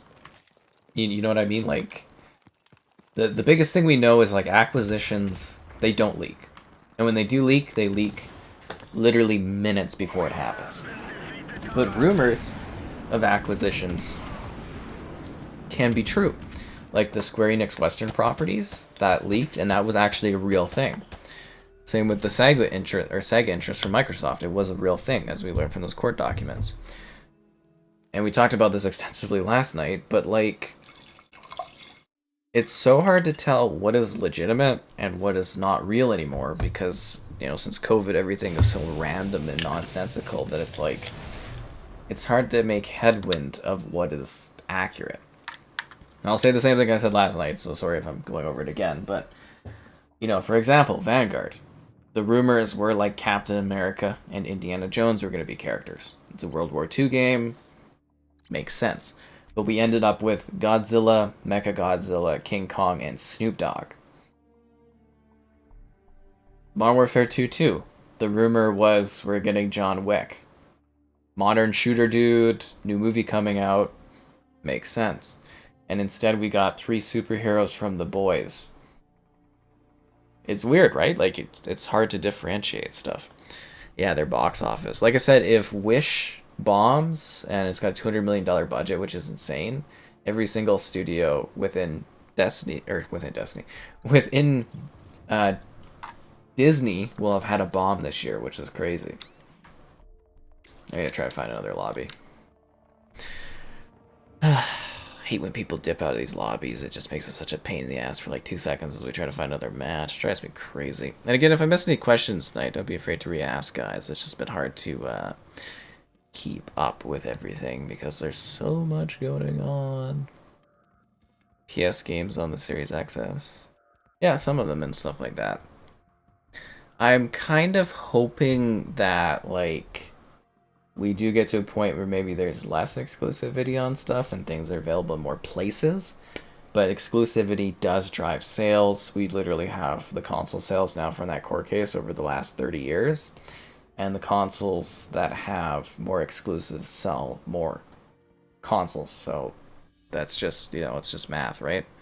Yeah, I think Diablo 5 will probably be exclusive when it comes out. I honestly do. But we won't have a Diablo 5 for probably like 10 years or something, so it's not worth really thinking about, right? Yeah. It's pretty exciting, though. Like, all kinds of cool stuff. I'm gonna have to try to find some of these salty Twitter posts, because, like, I feel like I'm missing out. Did it put me in the same lobby I was just in? Okay, well, other people are joining, so I guess it's fine, but I was hoping to get, like, thrown in as, like, a, you know, the 12th player in an 11 out of 12 match, so it could be nice and full, but sucks to suck. Yeah, sometimes for these older games, it's like, do I try to find another lobby, or should I just stay with the lobby I have? You know, it's a risk, honestly. But with them being on Game Pass, it won't be a risk. The only thing that will be a risk is Monopoly's risk. The other cool thing is, like, you know, if Xbox does get better market share, they're going to be able to get better deals and agreements and get even cooler stuff on Game Pass. It's like a snowball effect that just keeps growing and growing. It's kind of wild, actually. Like, I really never thought that Xbox would, like, get to a level of where it could really genuinely compete again.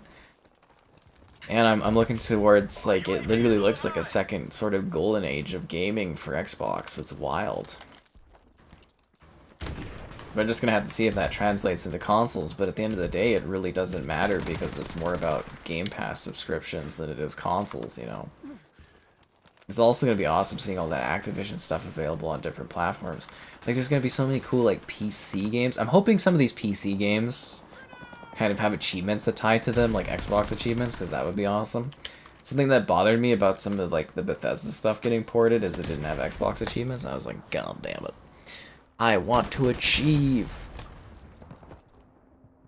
Call it on Game Pass. It's going to be sick. Yeah, they did say that there's an interest in Guitar Hero coming back, so I think that's going to be freaking awesome.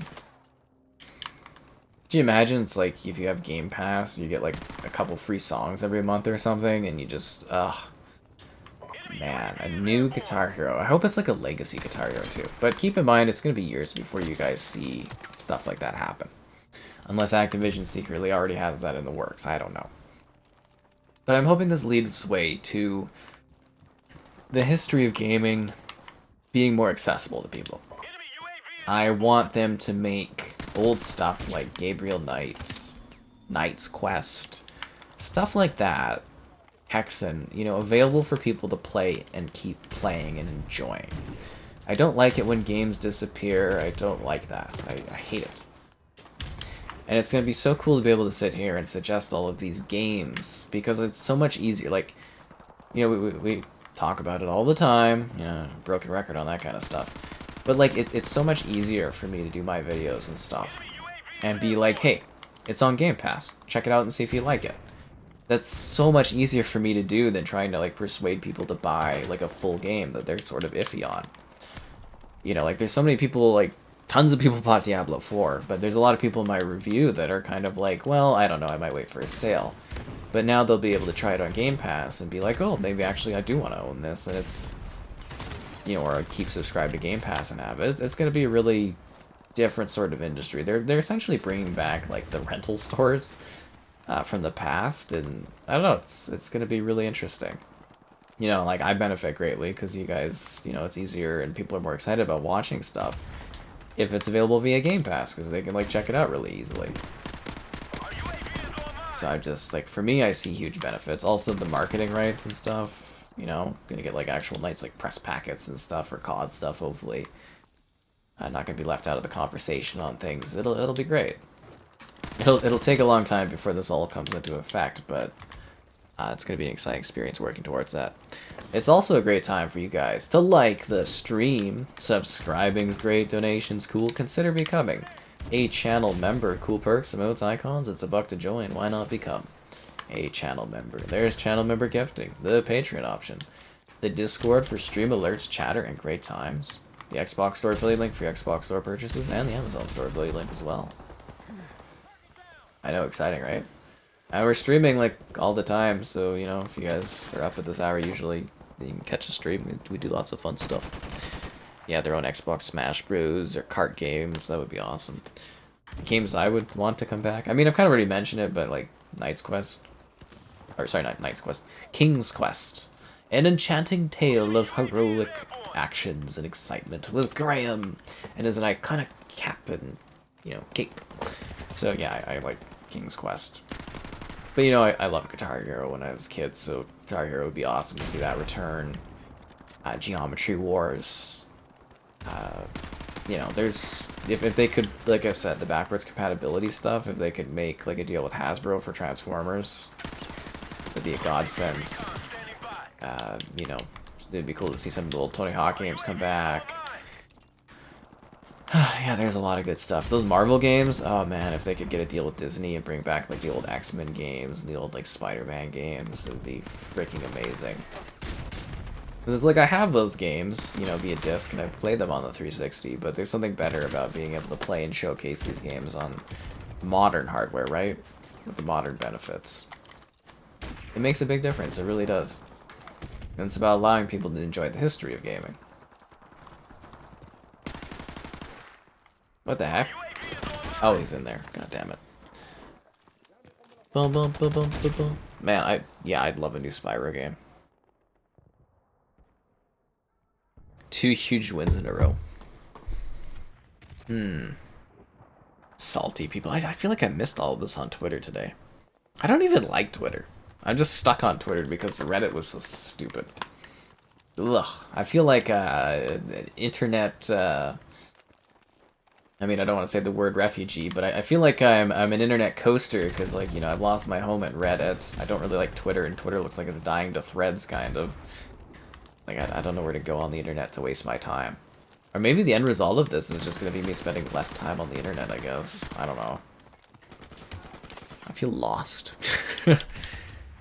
Can you play Diablo 4 on your PS5? Yeah, so you're not going to lose any games. They're not taking games away from you.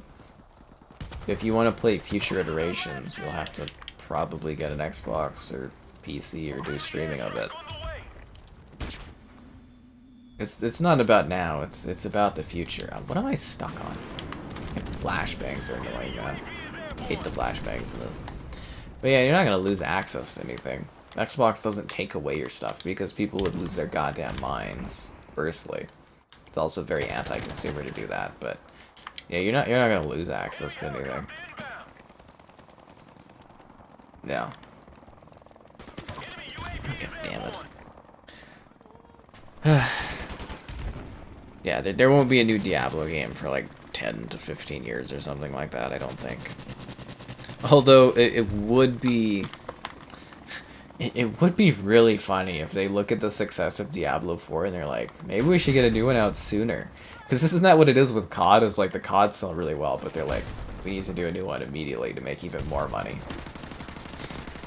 So I wonder if they'll take that lesson from Diablo 4 and be like, we need to make a new Diablo like stat to cash in on this.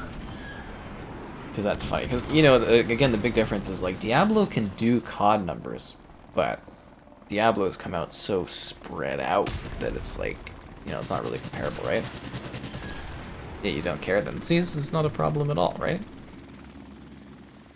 You're not losing anything. It's just future stuff you won't have access to. As I said, most of the stuff in these changes, they won't even happen for like years down the road.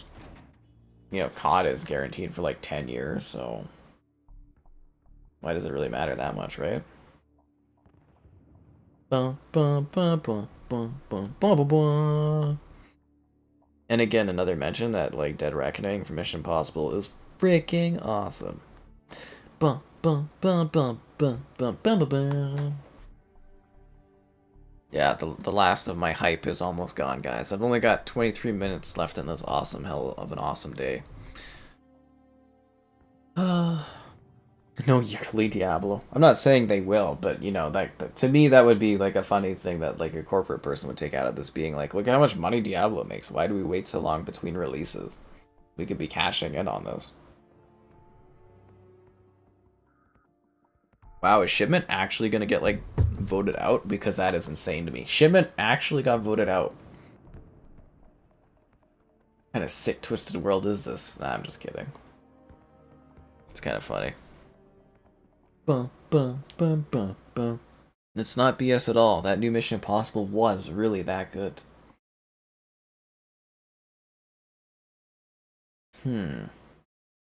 I can't wait to see how that series ends next year. It's gonna be delightful. Ugh. Alright, let's go. I just can't wait to have like the custom Xbox peripherals again for Call of Duty. Like the custom Xbox consoles were awesome. The custom Xbox controllers for Call of Duty. But like they can do all these cool Activision like tie-ins. They can have like Overwatch controllers and Call of Duty controllers and Diablo controllers. You know how Xbox loves their controllers. More controllers and exclusives, am I right? But you know, they can have custom like controller like all consoles and custom headsets and stuff for COD every year again, and they can do all the merchandising stuff and the tie-ins, and god damn it, if we don't get Master Chief in one of these CODs, I'm gonna be pissed. Because at the end of the day, that's what matters. Master Chief needs to be in freaking Call of Duty. Seriously, yeah, Tom Cruise is saving summer, right? World of Warcraft on console. I can't guarantee that, but honestly, like them adding like controller support and stuff like that, I do think it's a matter of time before that actually does happen at some point. The other question will be like, will they also release... So like, if World of Warcraft is coming to console, and it's already being worked on, like, depending on how far in production is, it'll probably come to multiple platforms. Like, MMORPGs are also better to launch on multiple platforms, because you want more players. But like, yeah, I mean... You know, if Xbox wants World of Warcraft on console, it's kind of like... I could see that happening, but it would take years. So, like, if it's not already in production, essentially it would probably be, like, at least 5 years away. If not more. Because it takes time. You know, it takes time to do the ports, it takes time to work stuff over. And, like... Yeah, essentially you'd have to do all this, like, directional change. And, you know, they're already working on stuff, too, right? Like, the team that does World of Warcraft, they're working on the next expansion, they're working on updates, so it's... So don't expect it anytime soon, but yeah, it's something that could possibly happen, is seeing that game come to console. Hopefully it's already in production and, you know, if it comes out at some point, but yeah. I can see that happening for sure, yeah, definitely. I hope so. Man, flashbangs are freaking annoying in this. I hate flashbangs in this COD. 2K doing Cross-gen? You mean cross-platform play? It's a good... Crossplay is good. Crossplay is a good thing. Yep, Master Chief's rear end and COD. That's what we've always wanted, guys. John Halo. We're back, Filet. You bet your ass. Did I hear about the deal being good? That's literally like the titling of the stream, dude, man. That's literally the titling of the stream. Hi, folks. MMORPG from Riot. Oh yeah, no, I keep my eye on the League of Legends properties and stuff like that. There was also, I think Bandai Namco had like a competing, can't remember what it's called, like something blue or something like that. It was supposed to compete with Genshin Impact, but I think that got delayed into 2024, which is fine because, like, quite frankly, I'm gonna be so goddamn busy in the fall. It's gonna be just crazy. Like it's slower, you know, slower this summer, but like it's gonna get nuts. It's gonna get nuts around here in the fall. I'm very excited, actually. I love having work to do. It gives me, you know, something to do. So that's gonna be exciting. It really is. What? How did I not kill that guy? God damn it. But no, good times ahead. Lots of excitement. You know, it's a good time for the Xbox brand. It is kind of funny though, like I thought Bethesda was going to be one of the biggest things they ever did, and now Bethesda seems like almost a small purchase compared to, you know, Activision Blizzard. Halo X COD, right? Blue Protocol, I think that's what it is. Xbox, yeah, Xbox, they're doing a really good job of literally buying the biggest parts of certain, like, things. Like, they own the biggest shooters, they own the biggest, like, Western RPG games. That's how you, like, really do well, though. That's, like, that was PlayStation's plan, was to cut off Xbox from, like, you know, whole genres of gaming, like fighting games, and, you know, then they started attacking Xbox's, like, traditionally supportive stuff, like, you know, the Bethesda games, and, you know, they took COD back in the day. So this is basically Xbox just kind of reclaiming territory and reclaiming status. Yeah, Diablo 4 should be on Game Pass pretty soon. I would imagine it'll be part of the first bundle of Game Pass stuff. Especially since Xbox has the marketing rights to Diablo. To me, that says, yes, it will be on Game Pass. And there hasn't been a single game that Xbox, that they've owned, have held back from Game Pass. And they have, like I said, the marketing to Diablo, so there's zero reason why that shouldn't be on Game Pass the first goddamn day that they can do Game Pass stuff. So stay tuned for awesome Diablo action on Game Pass. Besides, they've already made all the money they're really making off of top sales, so it doesn't really matter. Man, that's gonna be freaking wild. It's awesome. Will I check out Exoprimal? Yeah, I have to. I forgot, I gotta re-download that one. Yeah, I'll be checking that one out because it's on Game Pass. I don't think we'll stream it tomorrow. I forgot Exoprimal was coming out. Ugh. I don't know what I'm doing tomorrow.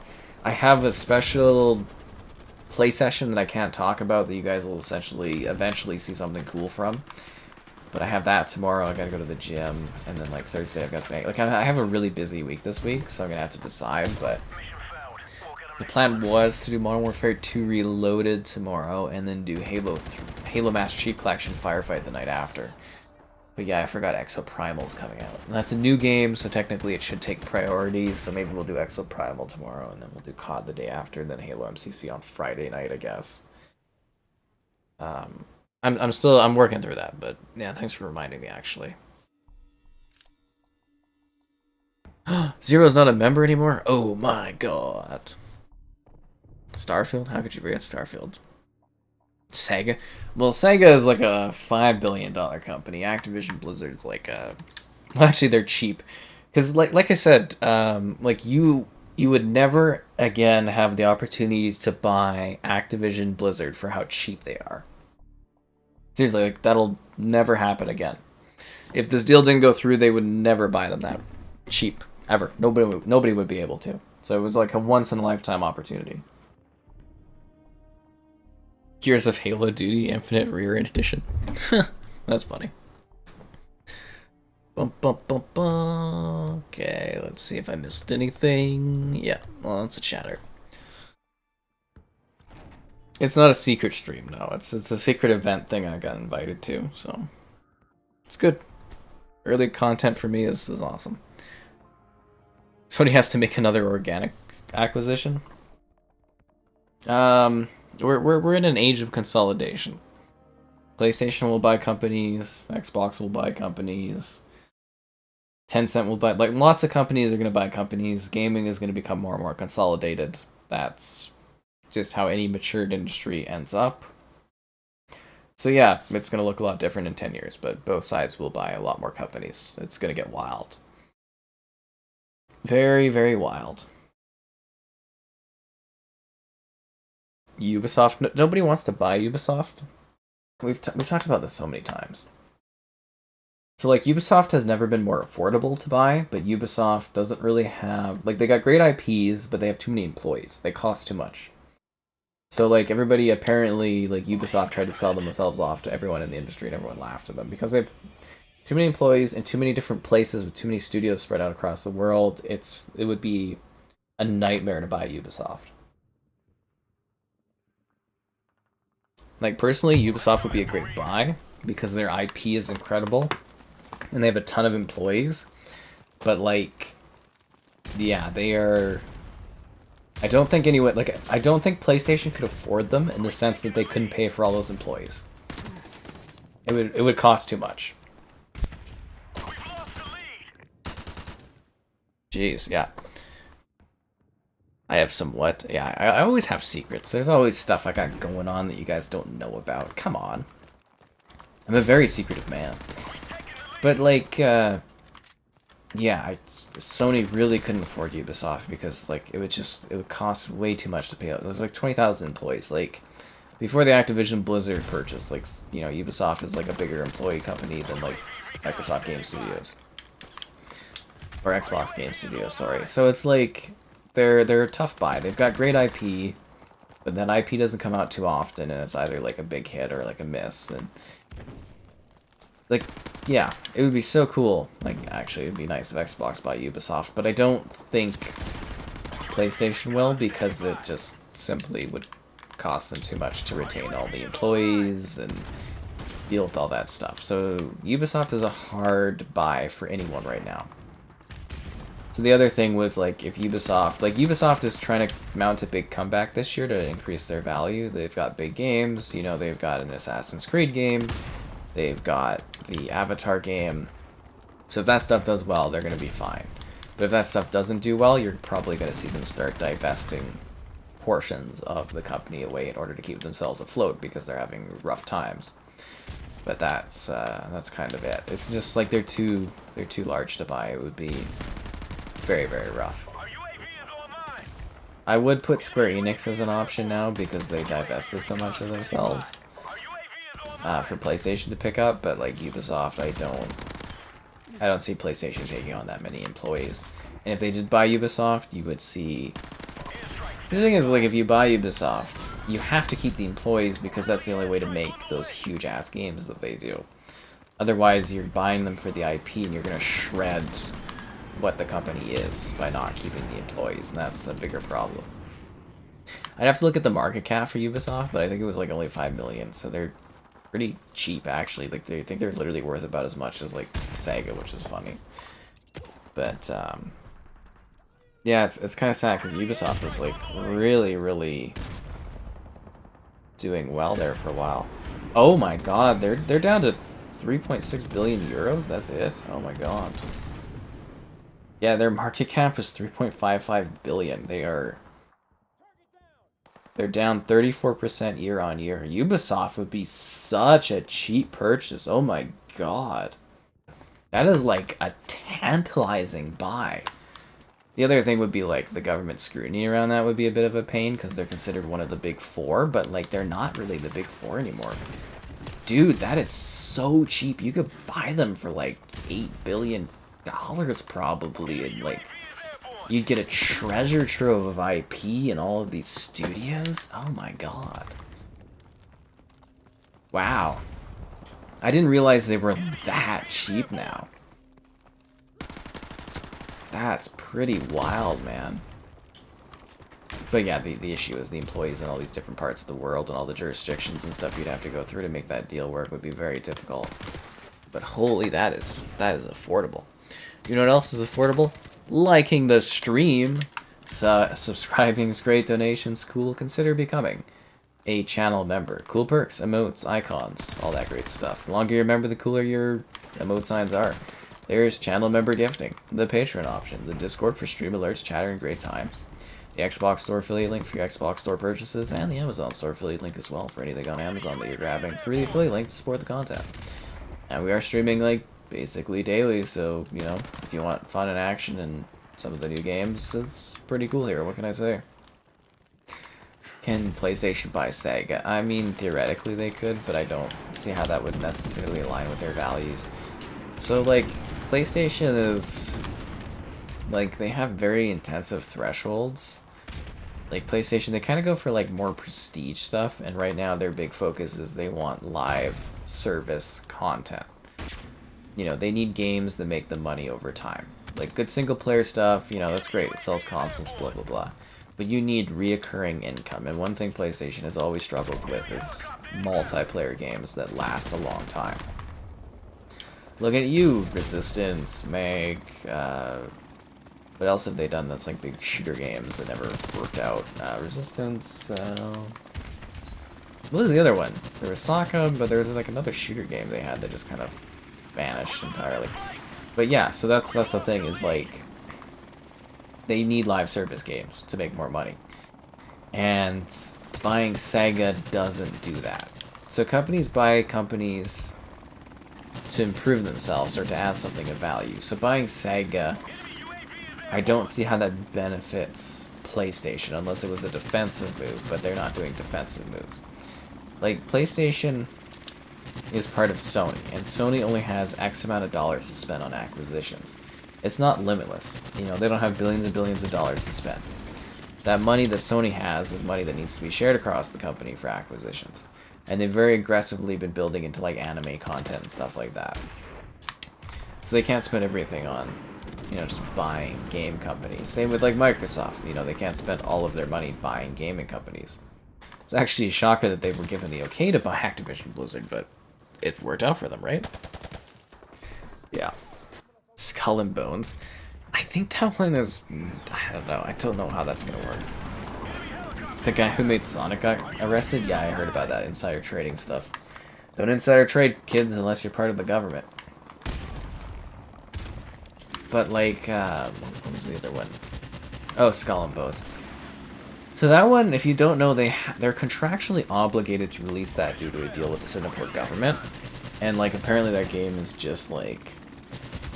It's a nightmare for them. They just want to get rid of it, but they just can't. And I think it's just going to be a huge loss of money for them. Yeah, regulators are going to be really looking at stuff too. Sony, I think, screwed themselves really hard with this court procedural because, like I said way earlier in the stream, governments are now caring about video games and caring about people buying stuff in games. And when you've got like an 80-20 market split in, you know, Europe, and you've got like a 90-something% market split in like Japan, regulators are going to be looking at you as a market leader to the point that you have a monopoly, and it's going to be very hard for PlayStation to buy anything of actual size. No champagne. It is a wine night, yeah. Tencent keeps buying pieces of Ubisoft, but they're not actually buying Ubisoft. Texas Chainsaw will be Game of the Year. I don't know if it'll be Game of the Year, but I think it'll be a lot of fun. Man, I love that sapphire rank so goddamn much. That green is beautiful. Yeah, Xbox, they've now fully cemented themselves as a competing force within gaming. They're not going anywhere anytime soon. They are now fully here to commit themselves to gaming and to compete. Could Sony buy the people who made Friday the 13th? Yeah, I mean, if they want to. They did Predator, but I don't think Predator was a big success for Sony, so they're probably not going to buy them, but, like... Yeah, they could if they wanted to, but it's a pretty small studio. See, it's like, you know, Sony has a decent amount of money, but they're not, like, infinitely rich. They're not... Like, Microsoft is a $1 trillion company. Sony is like a couple $100 billion company. They're a lot smaller. You know. That's the thing, is it's like there is differences to size and whatnot and what a company can buy. Ooh, Winter Crash. I love this one. This is the one where it goes ho ho ho when he's doing the airstrikes. It's a lot of fun. Okay, I think I'm gonna have to charge my phone here. Yeah, the useless Instagram stuff. But man, that was a great fucking day yesterday. Ugh. See, that's the sad thing, is I found the Predator game kind of fun, but repetitive, and like, I think if they would have kept supporting it, it would have been a lot better. And I think the tech wasn't there too, because like the tree breaking was like so, like the resolution was so low you couldn't even tell stuff, but they had like tree breaking tech, and then, I don't know, it was kind of fun to play that game, but yeah, it was pretty okay. I think I gave it like a 7 or something out of 10. It was enjoyable to me, but I could definitely see that it wasn't a big success or anything like that, obviously, because it didn't get content updates. Oh, bonjour, Matt. We're celebrating hype here. Yeah. I don't know. I do think as a long-term thing, this is going to be a pretty industry-shaking event. But if you are on Xbox, you are set and good for a very long time. The Xbox ecosystem is going to be dominant, and it's going to become more dominant over time. It's exciting. Seriously, this is like going to be that second golden age of Xbox gaming. It's pretty thrilling to like literally be on the cusp of that. And hopefully I have all kinds of cool opportunities. That's what it's all about. Because like I said, as like a work perspective, this is awesome for me. Basically sets me up for life as long as I keep working well with Microsoft, I guess. Although the whole situation with Redfall and stuff was pretty rough, but yeah, I think long term this is it's good. I have to call my Xbox rep and be like, "Whoa, did you hear the news?" I'm sure she knows what's happening, but yeah, kind of crazy, just a little crazy. Open Galaxy Predator game? I don't think that's gonna happen. Foam Stars. I really want to stream Foam Stars. I think that's going to be pretty funny. Yeah, we'll do some Friday the 13th streams before that one's gone. Don't worry. It's one of the favorites here, and yeah, we'll definitely do that. My question is, I think that one's like closing. Is it closing like on Halloween? Like, will I still be able to play that one come Halloween? Because that's usually our Halloween game, but I don't know. I guess if it's gone, it's gone. I don't know what we'll play instead. Friday the 13th, or maybe like Dead by Daylight, I guess, instead. I don't know. Maybe we'll bring back Halloween nights. I'm not too sure. But yeah, the 360 era is back. Don't call it a comeback. What games will they release? What do you mean, what games will they release? Well, the console market, again, is pretty stagnant and dying. We've gone over this so many times. But, like, yeah, it's gonna be good. It's gonna be really exciting. Like, I don't know. It's gonna be neat to be like doing the kind of work I do in a time where Xbox is actually like putting in an effort.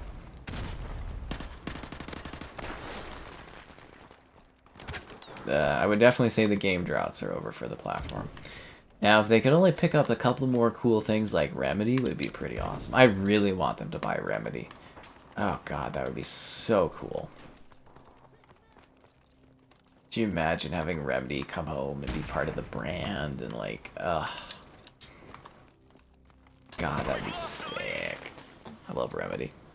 More like Viva. We'll do a Viva Pinata stream soon. Texas Chainsaw on Halloween. To me, that would feel really dirty giving up Friday the 13th for Texas Chainsaw, but I don't know. We could do like different horror titles. We could do like The Evil Within or something on Halloween. I don't know. It's just like, it's almost been traditional for us streaming wise. Is we do Friday the 13th on Halloween, right? So yeah, I don't know how I feel about that. Or maybe I'll finally find someone exciting in my life and we'll spend Halloween together instead of doing a stream. Ooh, wouldn't that be fun? But nah, I like doing the Halloween live streams. I do the candy at the door, and then I go and do my streaming, and it's kind of fun. I like it. I like it how it is. Oh, come on. Didn't he have a sniper? Oh, I thought he had a sniper out. Viva Pinata. Why does Foam Stars get so much hate? Because it looks like a really bad second-rate Splatoon game.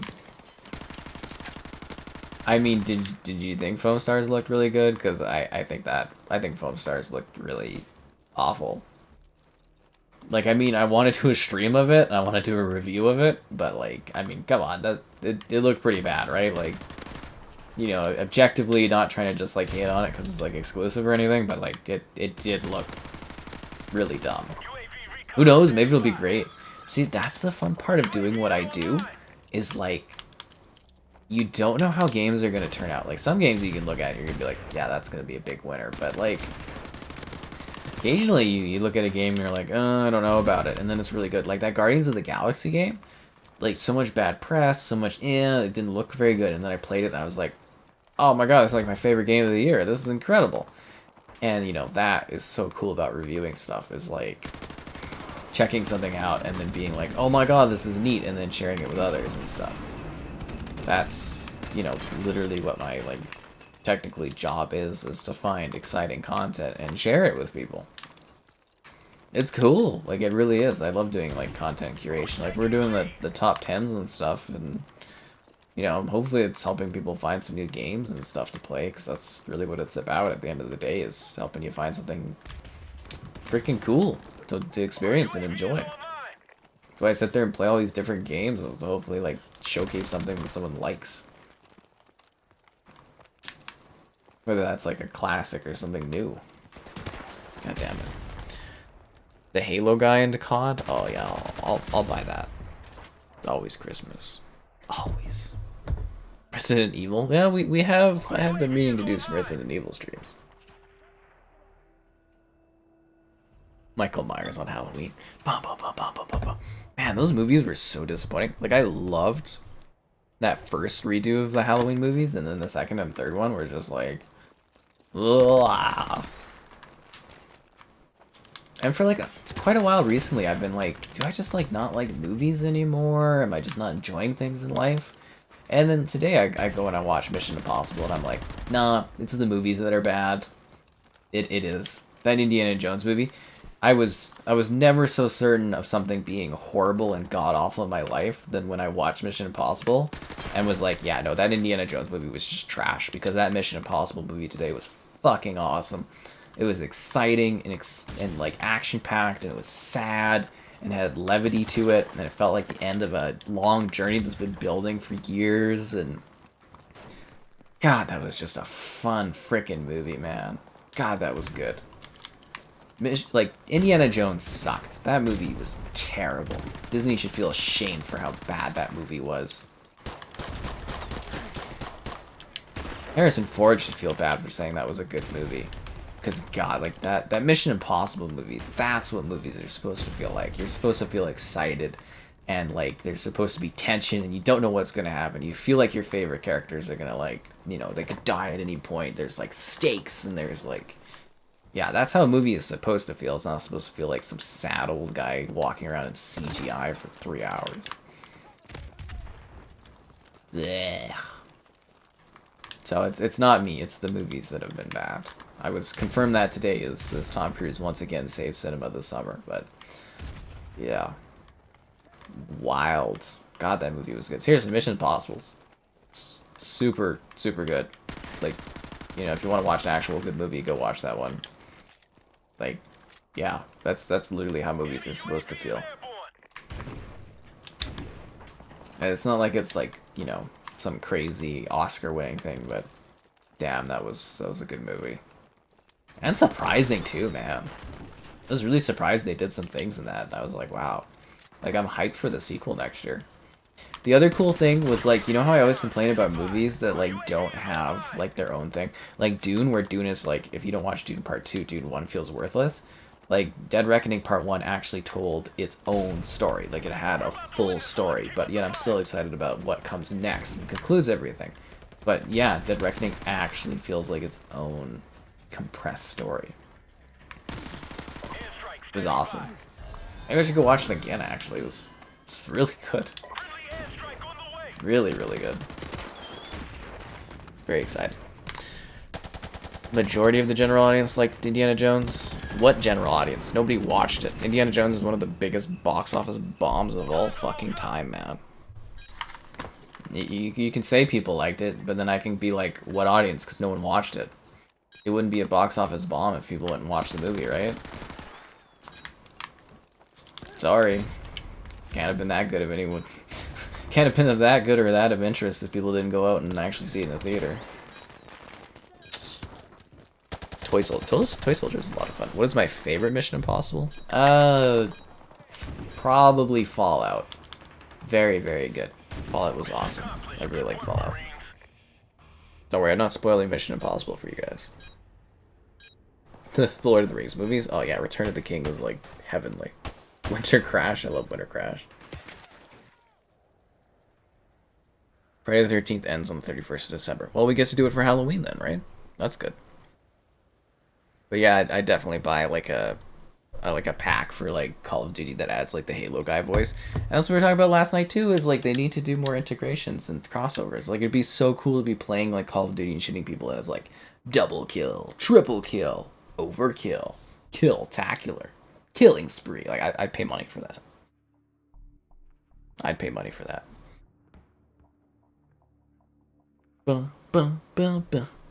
Mission Impossible 2.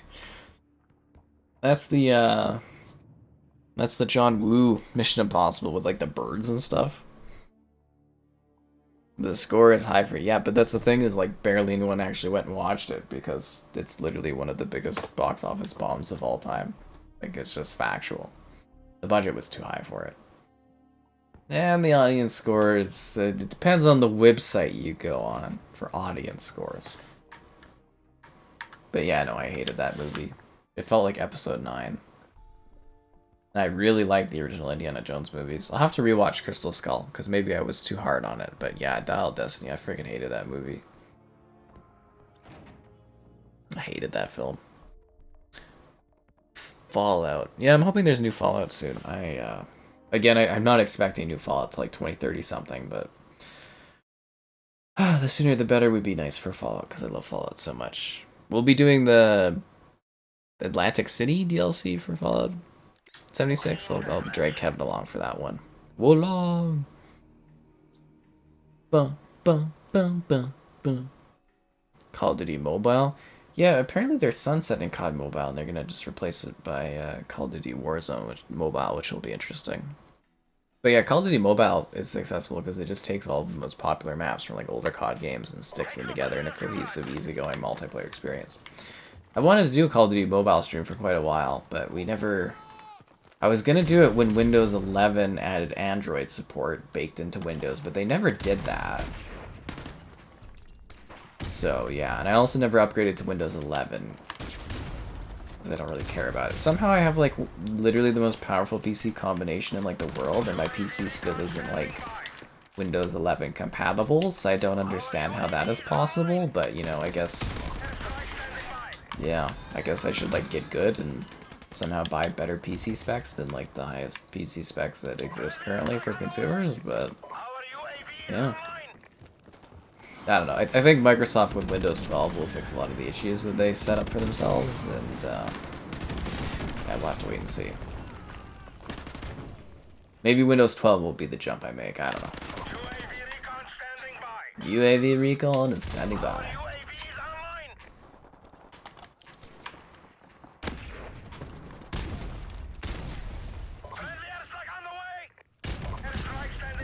Our airstrike is standing by. Should I try to beat that guy to the chopper?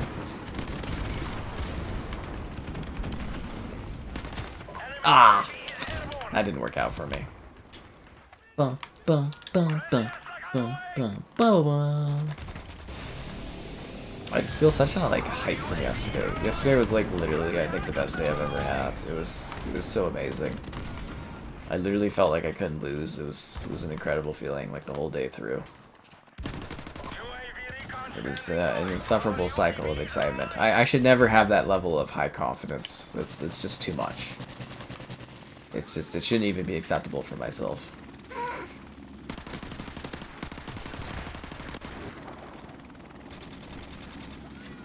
I was sitting there and I was like, I think this is what like pure happiness feels like, and it was really bizarre. I was just like really content with everything. I was like, this is glorious. Yeah, yesterday was a damn good day. If anything, today is going to be very underwhelming because I can't live up to that excitement that I had yesterday. Ah, god damn it, I was so close. Fallout 4? I really love Fallout 4. I love the building and stuff like that. When is the Fallout 4 next gen patch coming? I don't know, hopefully in August with Quakefest. I have no idea, man.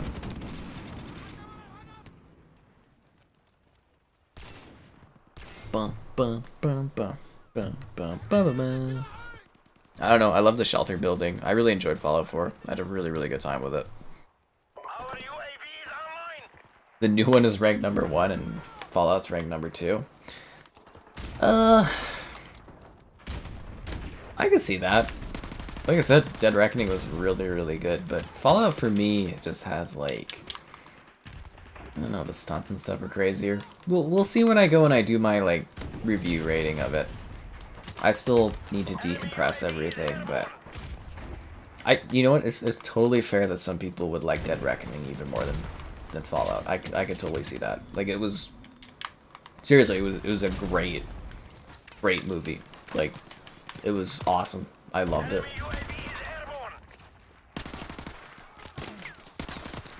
Yeah.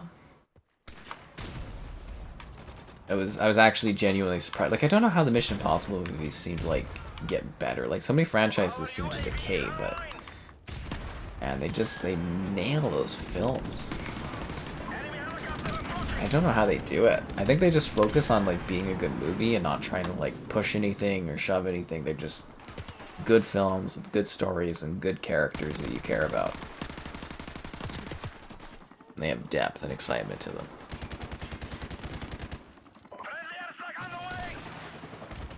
Halo and Gears characters and stuff in COD, right? That'd be awesome. You'll judge me for my Fallout choices? That's fair. That's fair. I hate to break it to you, but I spent less time caring about the kid in Fallout 4. More time worrying about my settlements. I really like Fallout 4. To me, that was so awesome. Yeah, I really like that one. I built stuff. Like, Nuka World was, like, incredible. And, yeah. I'm actually really looking forward to doing, like, content and streaming stuff for, like, Fallout 4 when that next-gen update drops. Because I know that's going to be a really big one for the channel. I know that's going to be a really big hit on here. Oh, I missed the mark. Be sure to like the stream. Subscribing's great. Donations cool. Consider becoming a channel member. Cool perks, emotes, icons, all that great stuff. There's channel member gifting, the patron option, the Discord for stream alerts, chatter, and great times. What? I know, crazy. Here's the Xbox Store affiliate link for your Xbox Store purchases, and the Amazon Store affiliate link as well if you're grabbing anything on Amazon. I know there's a big sale going on. And not support the content. All in the video description. Am I getting the Homelander skin? I'm kind of more leaning in the direction of getting the Starlight skin, because she's, you know, aesthetically pleasing, but I don't know. I don't really know the boys too well, so I'm going to kind of take a look at the characters. I can tell you for certain I am getting the Wampa skin. Or not the Wampa skin, but the Wampa guns.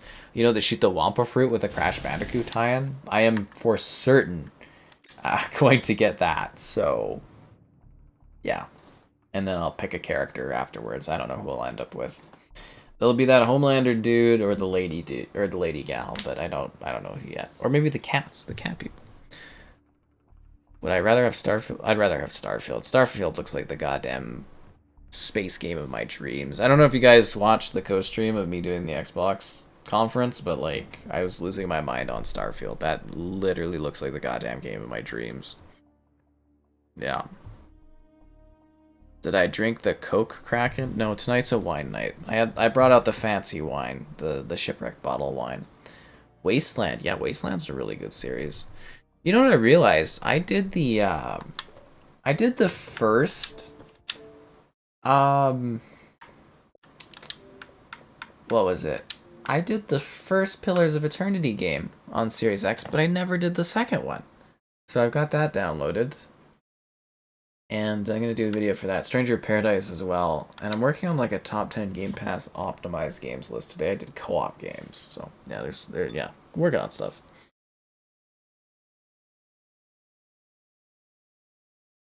Yeah, I mean, I didn't read through the document, but I saw the highlights. I gotta watch The Boys. I've seen some clips. I know of it, what happens in it, but I don't necessarily feel like I want to necessarily watch it.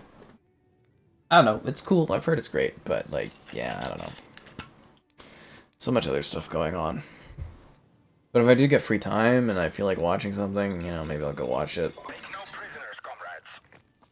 I almost want to do a rewatch of Chuck, and I just watched it a few months ago. Really enjoyed that show. That's on Prime in Canada land.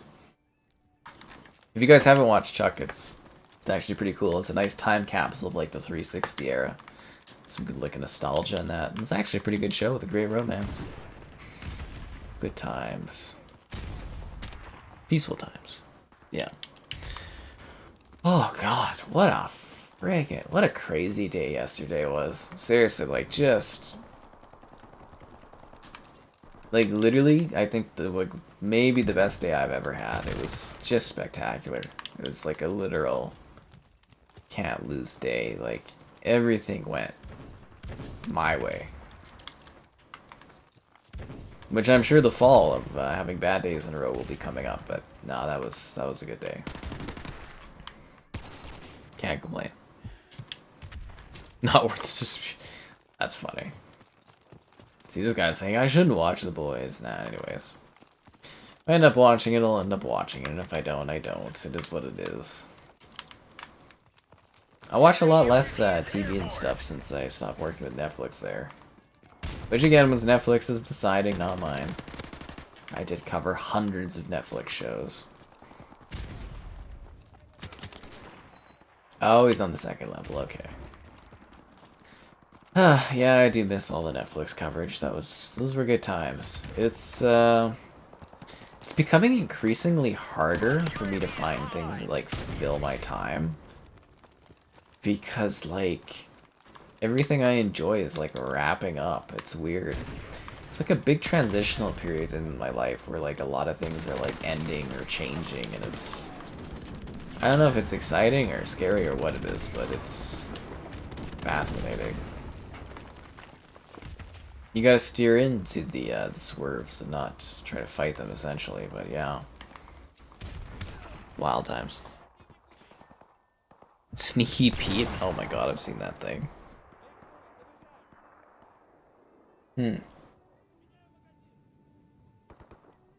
FIFA and COD.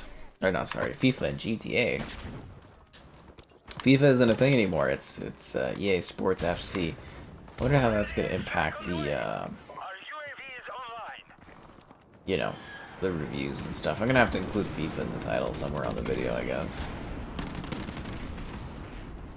But yeah, that's gonna be one of the biggest changes in the industry. I can see FIFA folding after a year or two, and then giving EA a better deal to include FIFA in the titling, because I think it damages FIFA more than it damages EA, but we'll have to wait and see if that's the case. But yeah, that's a case of FIFA being way too greedy and overvaluing what they provide to EA Sports. EA Sports.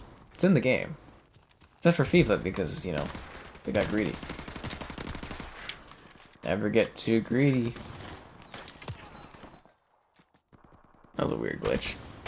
Could Sony buy Rockstar? No, they can't afford that. Am I gonna watch the Ahsoka show? Probably not. It was a me day. I've been having a pretty good week. It's awesome. Yeah. The rainbow is shining on me. But yeah, like I said, I'm kind of done with Star Wars stuff. Maybe there's like a big new movie I'll go watch it at some point, but yeah, I don't want to watch any of the Star Wars shows or anything.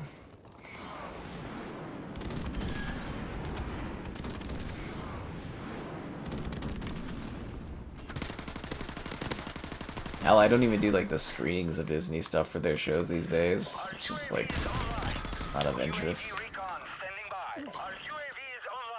Got too much other work to do.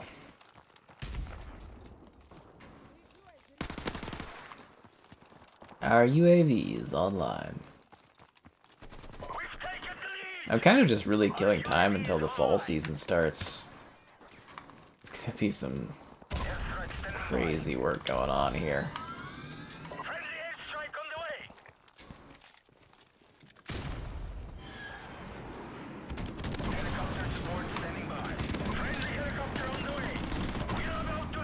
Man, am I fucking good at this game. I'm actually pretty drunk too, and man, am I still good at this game. Like, I'm not even really putting in an effort. It's kind of killing people mercilessly. The old Star Wars games? Yeah, they're pretty great.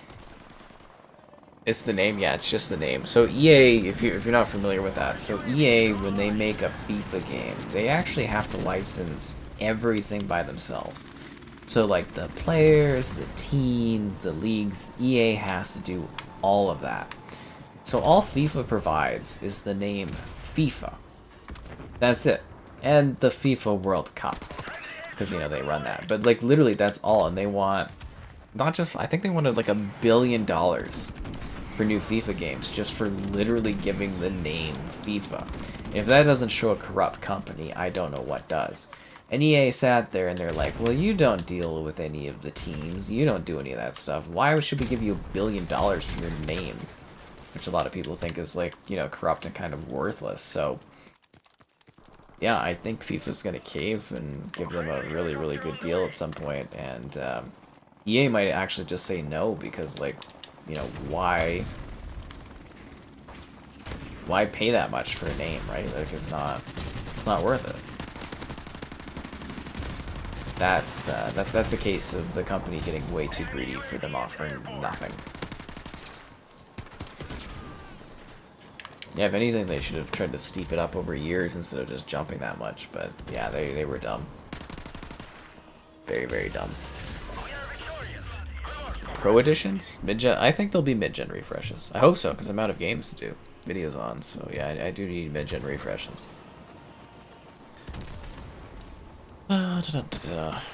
Yeah, Sony just can't afford the bigger players in the gaming industry. You know, like a lot of people like to pretend that they can, but you can just do the math and they can't. So it's pretty comfy because they just can't afford it.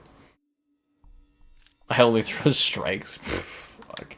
I just, like I said, yesterday was just like a straight up win day for me. You know? I woke up, deal went through, I went and got a great Costco hot dog. I went to watch Mission Impossible. I paid, literally, because it's Tuesday, so it's a cheap day at the theaters. I bought 2 tickets for the price of 1. There was like a fuzzy thing on the screen for like the first 2 minutes of the movie. I got free complimentary tickets, 2 of them. So I get to go see Barbie for free, essentially. I won. It was a winning day. Seriously, literally, I can't think of anything else that would have made that day better. It was just winning. Straight winning. Like, it's actually scary having that level of, like, confidence and excitement in that day where I'm walking around being like, I can't lose. Yeah. That level of arrogance and confidence from me, it's not something I should experience every day, because that would be scary for others. That's way too greedy? Yeah, why do you think EA ran away from that, right?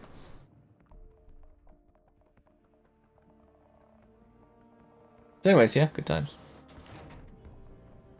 Ain't that right, Teddy? We had a great day. Well, actually, I didn't have a day with Teddy, but he's always here weeking around. Week, week. Woo. Do I expect mid-gen refreshes? Yeah, I do.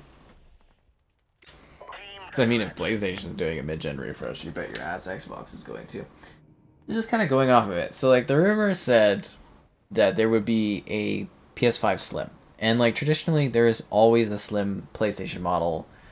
What is it, 2 or 3 years in? Like, it's the same year every single generation since, like, the PlayStation started. They do a Slim model.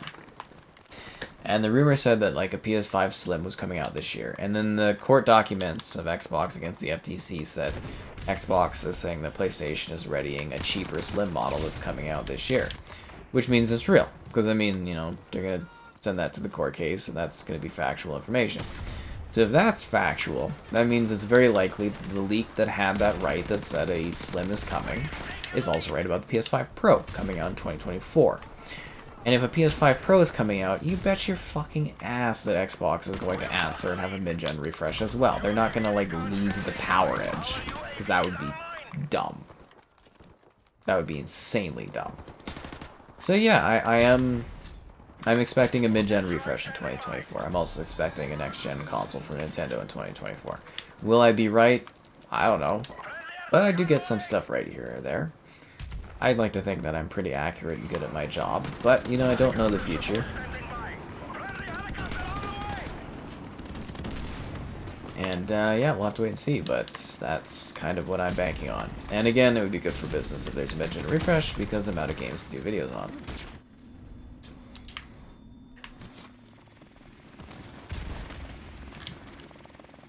Sensible soccer? What? That's a weird one.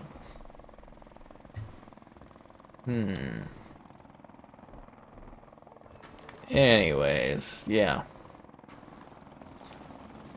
Was one of the most successful. Well, that's the thing, is like the slim models, it's something PlayStation always does, and it always does it at a specific time. I can't remember if it's 2 or 3 years. Because I'm tired. And it was a long day of winning. But yeah, it's I was sitting there yesterday and I'm like, I'm so tired from winning so much. Because, like, you know, not only did I get that benefit, like, the movie was legitimately awesome, and I had a great time, and I had, like, a Heineken, and I had, like, I had my hot dog from Costco, and then I had, like, a Sprite strawberry, which was awesome. It was just, like, literally winning the whole day. And, like, usually, like, I have some good days here or there and things go my way, but, like, you know, most of the time things aren't always, like, successful and blah, blah, blah, but it was just weird that, like, literally everything was going perfectly my way. I've never had that any other day in my life that I can even think of remotely. It was strange. And the confidence it shot out was excitingly weird. But oh well, things always rain on your parade, and I'm sure there'll be darker days ahead. But yeah, it was fun while it lasted. I'll always cherish that one day on July 11th. It was a good day. Yeah, the CMA folded like paper, dude. The specs on the PS5 Pro and the Series X, well, it wouldn't be called the Series X Pro. It would have a different name. But the specs, I don't know, man. It would probably be more geared towards ray tracing capabilities, and like probably actually getting like a 4K 60 resolution would be a bit of a focus for them. I don't know what the specs would be. It would depend on how much they want to put into it. And you gotta remember too, like, there is a bit of a disadvantage for these consoles because they use AMD technology, which is like kind of really behind NVIDIA by quite a bit. But like, yeah, I don't know. It sounds weird, but you know, there is like a massive gap between my 4090 and what these consoles can do. And I don't think a mid-gen refresh would catch up to that 4090 to any degree, but it would help bridge the gap again between, you know, the years towards a next-gen console in 2028. And you'd consider it an enthusiast console, but it would help drive down the price of the Series XS and the PS5, and be a good option, I think. I don't know. For me, it would be good for business, so I want it to happen, but I don't know for sure if it will. But it makes sense to me. It was the slim version. It didn't leak. Microsoft actually said it's coming out, but it was the leak beforehand that said they were doing a slim and then doing that. Guitar Hero. I don't know if Guitar Hero would be exclusive because they probably want more sales, but maybe that would actually allow them to make more money off Guitar Hero, making it exclusive so you don't have to make different peripherals for different platforms. It would cut down on the cost. No, they need to call it the Xbox Series E so that we can have the sex lineup. The S, the E, the X.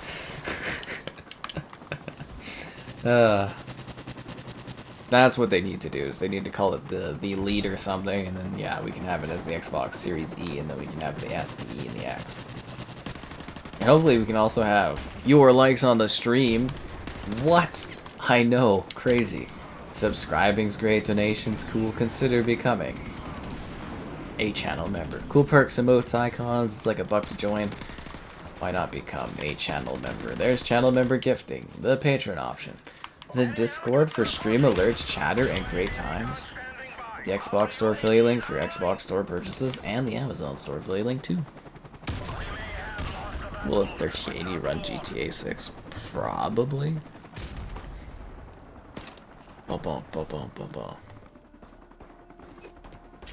It was funny seeing the CMA fold like literally like paper today. It was hilarious. I thought the CMA was gonna be a stickler, but they just literally threw in the towel like immediately. It did like literally the note was out like the moment the deal went through in the States. I was like, oh wow, okay. I need an expensive console to play on the cloud? Of course I do. It's the only way to properly enjoy cloud gaming is my overly expensive console. Everybody knows that. Everyone.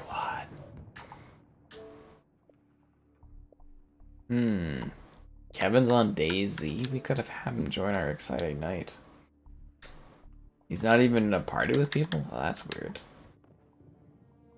So weird. Right? The E. They need to call it the Xbox Series E. I'd be so disappointed if they don't.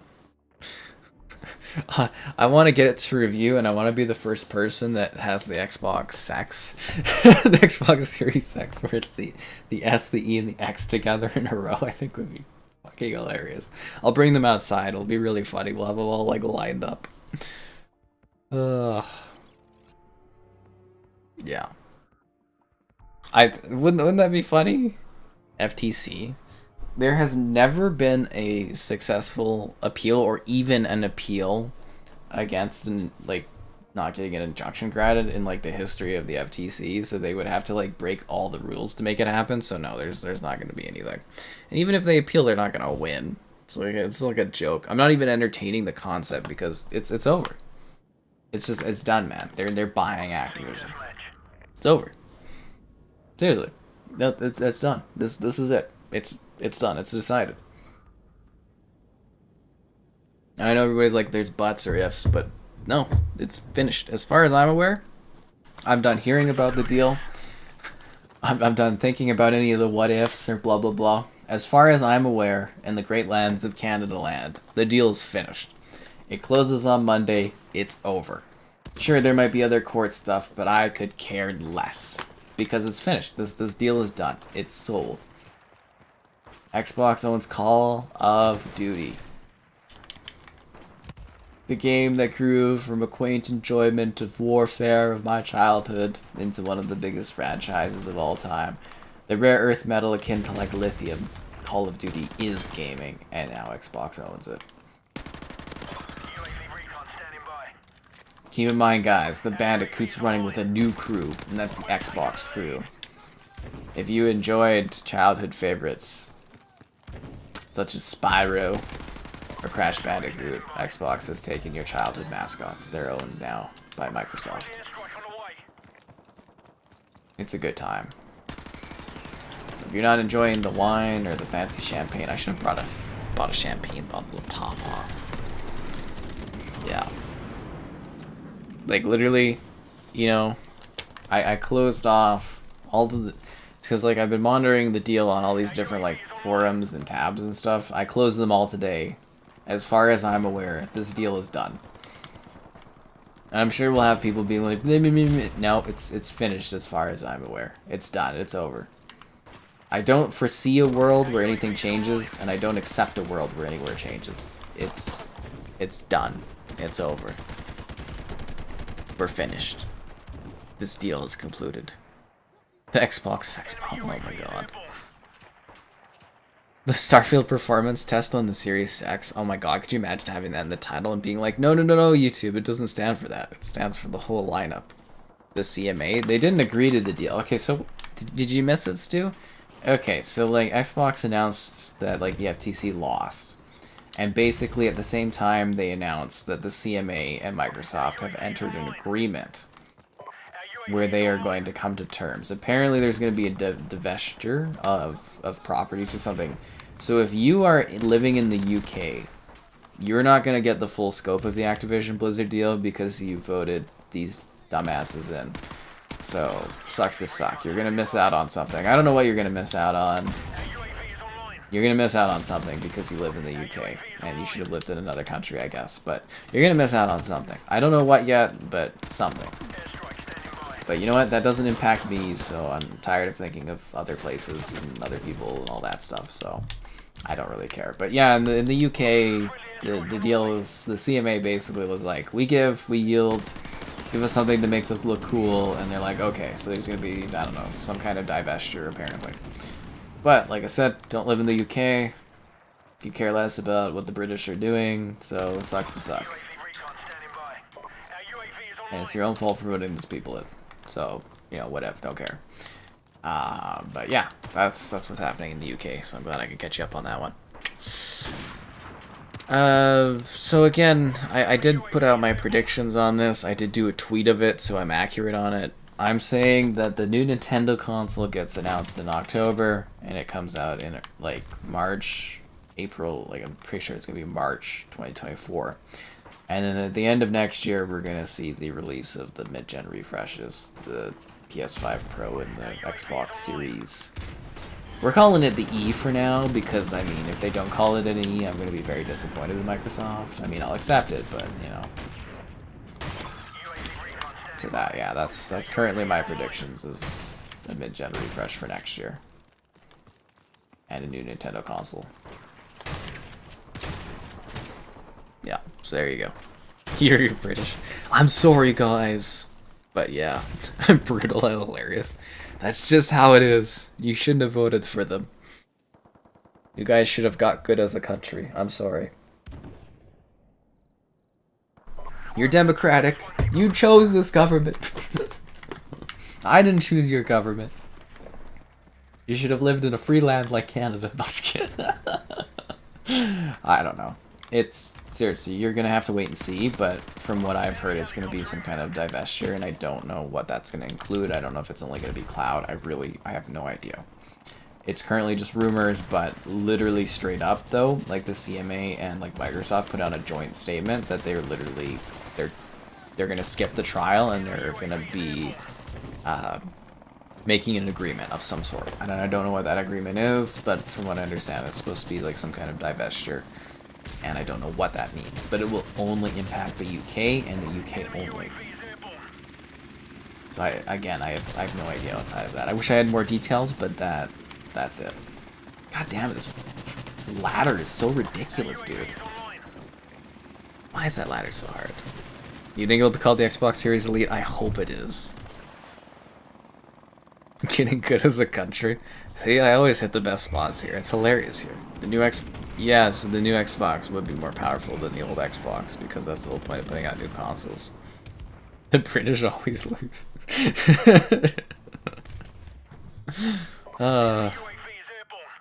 Yes, hello there. I mean, you know, I just like I'm not as Sony does as dragging as it's too late for anything Sony wise. It's done. You feel like Thanos at the end of Infinity War? Yeah. Like that literally should be like what Phil Spencer is feeling like right now, is like, you know, is none of this has been pleasurable, but beating this console in your platform. Like I said, tomorrow for the community tab post, I'm posting the picture of like Crash Bandicoot's running with a whole new crowd, and it's like him getting an Xbox tattoo. It's man, today was so good. Like, I don't think I've ever won in my life as much as I won yesterday. It was a good day. CG Project Rednecks, yeah, that would be nice. This series, they're not gonna call it this. So, like, PlayStation, they do Pro models. Xbox, they do, like, enhanced models. They come up with different naming conventions than Pro. Like, if you followed PlayStation stuff, they do very specific, strict naming conventions. Whereas Xbox does very strict, dumb, ridiculous names that confuse the hell out of people. That's how the consoles do it. You know, when there's a PlayStation console, a couple of years in, there's a slim model. Then they do a mid-gen refresh now, because that's the new thing where they like to make money. It's like iPhones, you know, they do them every year. Why can't we have consoles every few years? Makes money. Why not? And again, yeah, I do need mid-gen refreshes because I'm out of videos to do. I'm gonna have to start doing like clickbait stuff where it's like, oh my god, the greatest game of all time, and I'm just gonna have to do a video of like Shadowrun running on the Series X and being like, I'm out of videos because I've covered literally every game that existed for this platform that I can buy, and yeah, I don't know, I'm out of games. CD Projekt Red next. No, I think CD Projekt Red is actually a potential purchase, you know. Now, the FTC, if they try to appeal, they will get their ass handed to them, man. Yeah, Phil Spencer said whatever. So here's the thing. It's like, you know, like I can say I have, you know, a big event tomorrow where I'm you know, I'm going to check out something cool early and stuff. But I won't tell you what it is. But I could also sit here and I could be like, yeah, tomorrow's just a Wednesday. And you wouldn't know, right? That's like Phil Spencer being like, oh yeah, we're happy with the hardware we have, blah blah blah. That's to get you to keep buying Series X's so that you don't go like, oh, we're buying new stuff. And if they do have a new console coming, they'll announce it to you and they'll sell it to you and they'll be like, oh yeah, no, we always wanted to do this. They don't tell you everything. I like to, you know, be pretty open about stuff. But like literally, like tomorrow, like would you have known I have something special going on tomorrow? No. But I tease it and I say stuff. But like otherwise, I could be like, yeah, tomorrow's just a perfectly fine Wednesday, and I can go about my day and do stuff. It's like, did you know Xbox was looking at buying Square Enix? Did you know Xbox was looking at buying Sega? Did you know they were looking at 1,000 companies to buy? No, the only reason you did was because of the court case. But like otherwise, you didn't know. They're not gonna tell you anything, man. You think in a random like interview they're gonna be like, yeah, no, the mid-gen refresh is coming out next year. No, they're gonna build it up and market it and hype it whenever they want to. Seriously, like I'm sure there's like a dozen interviews you can go back to from Phil Spencer being like, oh, is there new Halo? And they're being like, well, you know, we're always working on stuff and blah blah blah. We're not doing any new Halo. And then new Halo gets announced. They announce stuff when they feel like it. They're gonna leak it out in some like crappy little small interview with a journalist.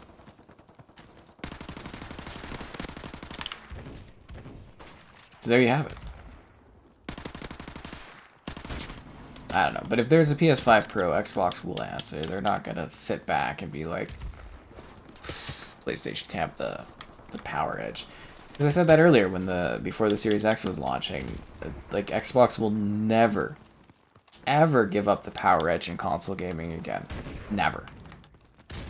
You know, they like games may seemingly, for whatever reason, some of them might run better on the PS5. But on paper, the Xbox will always have the better hardware. They will never give that up again. Because they got their asses handed to them on the Xbox One when they gave out the Power Edge. Microsoft is very good at creating really powerful, compact devices like the Surfaces and then the Xbox consoles recently. They will never give up that power advantage again. Never. And if they do, they will get their asses handed to them on another generation, and they know that.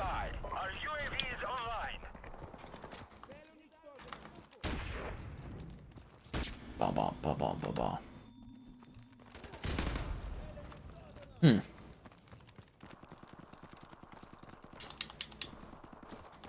This is crazy.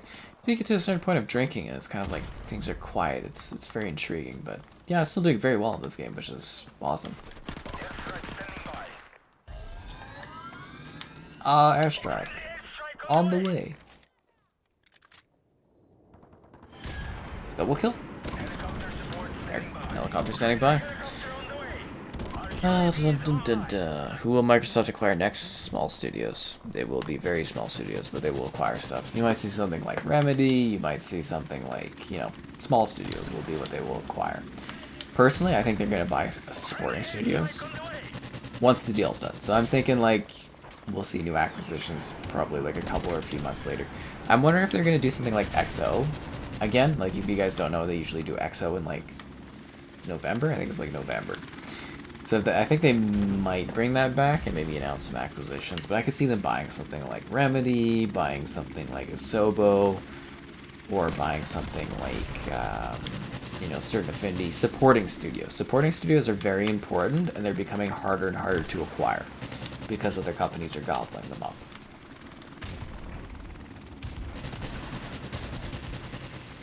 No, again, the CMA folded like paper. The CMA gave up, essentially. Seriously, you go read about it online. The GTA trilogy, I'm waiting for it to go on a cheaper price. Like, I did do a video of San Andreas because it was on Game Pass. I did a video of, like, GTA 3, I think, on the PS5 because it was on PS Plus. But, like, yeah, I don't know. I'm waiting for it to go cheaper than half off. Yeah, I could see them buying Sega, but I don't think they're going to buy a major publisher for a while. Digital Foundry type videos for Xbox? What do you mean? Shut down my channel if they don't make a new Viva Pinata. That's what I've been saying for years, is like, what is the point of like Xbox if we don't have Viva Pinata? Like, might as well throw in the towel. It's like Activision, Blizzard, Bethesda. It's like, who cares about that? Like, Phil Spencer should know the fans. They want Viva Pinata. They want to be filled with fun. Viva Pinata. You know, like, honestly. It's like, does Phil Spencer even know gaming if he doesn't know that people want Viva Pinata? You know, you got people out here doing blood sacrifices for a new Viva Pinata game, and he won't answer the call of Viva Pinata. Shame, that's what it is. Shame. Because he knows whatever he delivers just won't be good enough to live up to the legacy of that franchise. What is Xbox without Viva Pinata? Like, a lot of people think, you know, Xbox, Halo, Xbox, Gears of War, Xbox, Forza. But what it really is about gardening and Viva Pinata. I hope that someday Xbox can reclaim the Viva Pinata glory. I heard that the whole point of buying Activision Blizzard was actually so that they could get all the supporting studios making a new Viva Pinata game. I heard it's going to be one of the biggest cooperations ever. Treyarch, Infinity Ward. I heard they were even paying off Bungie to come back and help them make a new Viva Pinata game that could deliver for the fans. It's the lifeblood of the industry. Yeah. I know Digital Foundry, but I don't know what you're asking of me. I'm not Digital Foundry. I don't have, like, you know, one of the biggest European, like, gaming sites backing me. I don't have 1 million subscribers. I do all the work myself. I'm not Digital Foundry. PlayStation to buy Capcom? I don't think they can afford Capcom realistically. How do you reply to someone? You do the add button, man. Just because you don't see a reason for a mid-gen refresh doesn't mean other people don't want a premium console. The new Xbox will be a Viva Pinata machine. Yeah, no, Crash Bandicoot, Spyro, yeah, they'll be first-party exclusive characters for Xbox. If they get new sequels. EA, Ubisoft, or Take-Two should buy Ubisoft, EA, or Take-Two. I've gone over why those are hard purchases. EA would be an expensive purchase. You need a huge scandal there to be able to buy that company. More likely, EA will merge with one of the weird telecoms in the US more than anything. The Vice City yeah, that's what I did. I did GTA Vice City on PS5. And it has some of the deepest meta commentary about life that you'll ever see in your life. Like, it's deep, man. It's deep. Third person's the PlayStation game. The perfect PlayStation exclusive. A gritty, narrative-driven, mature third-person over-the-shoulder shooting game with light crafting mechanics and a deep story that takes over 20 hours. That's all of them. Yeah. But anyways, I've been waiting for GTA to get cheaper. I don't know, maybe someday somebody will, like, gift me GTA or something. Somebody sent me Lego Brawls. I need to do a video on that, but I don't think I'd be lazy, but there's been other stuff going on. Oh, God, okay. OG Halo? Don't call it a comeback. The Master Chief's been here for years. Microsoft just wanted... You know, Candy Crush is like one of the biggest mobile games every single year since it existed, right? Like, Candy Crush, like, prints money. Probably makes Call of Duty dollars, actually, or more. Yeah. But you know who doesn't make Call of Duty dollars every year? This poor guy. So be sure to like the stream. Subscribing's great, donations cool. Consider becoming a channel member. Cool perks, emotes, icons. All that great stuff. There's channel member gifting, the patron option, the Discord for stream alerts, chatter, and great times. There's the Xbox Store affiliate link for Xbox Store purchases. And the Amazon Store affiliate link as well, because, I mean, you're buying stuff anyways. Might as well support the content on the channel. I mean, at the end of the day, all I want is a fancy house. Actually, pretty average house, honestly. Can't afford a fancy house in this economy. No, I cannot.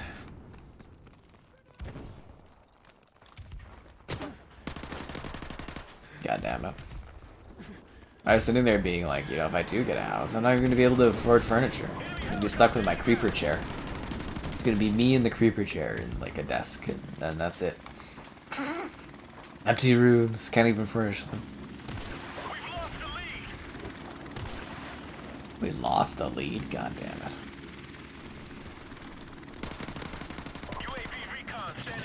Our UAV recon is online. Ow, god damn it. This is my... Oh, Caleb, you... Spyro is your favorite? I want a new Spyro game for so long. It was so sad seeing Spyro get sidelined to Skylanders. And then, like, you know, they brought back Crash Bandicoot. We've had, like, a Crash Bandicoot 4. And a Crash Bandicoot spin-off. And we haven't had a single new Spyro game. It's like, what the hell? Throw us a bone, Activision.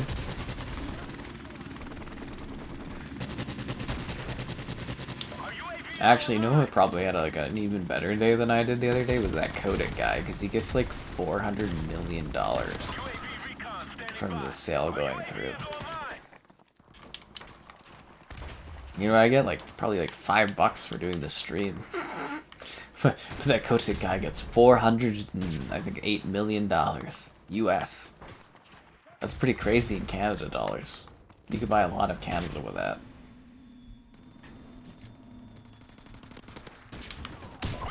Oh, god damn it. A lot of Canada land. Soul Calibur HD. You can't get Soul Calibur HD. You're talking about Soul Calibur 2, right? Soul Calibur.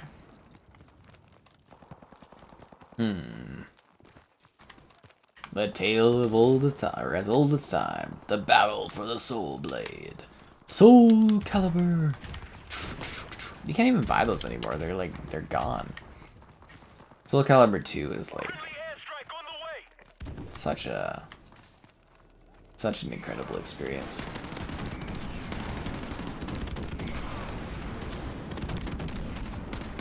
Oh, that's the other part I wanted to talk about earlier in the stream, but I forgot about it. So I was talking earlier about like the fact that like they should bring back the esports, but I forgot to mention the other thing I wanted them to do was the conventions, kind of like merge all the conventions together and have a big Xbox Fest every year. Because, you know, they do QuakeCon, there's BlizzCon, there's Call of Duty Fest, there's, you know, all these different events. But if Xbox put everything together and had like one big mega conference where they showed off all their new crap over a week, that would be awesome. It would be like E3 but Xbox Fest. Maybe we could finally get the Forza Horizon Festival that we've always wanted to. Yeah, that's what I forgot. Like, I was trying to think of the two things I wanted to talk about earlier in the stream. I totally forgot about that. That sucks. Nobody's gonna watch this part of it and know what I'm talking about now. God damn it, man. Oh, God. Sucks to suck. Oh, well. Anyways, it would be cool if they combined all their festivals into one big thing. The summer sale? It should be like late Wednesday or Thursday. It should be the summer sale. We'll do a live stream of it as soon as it's available.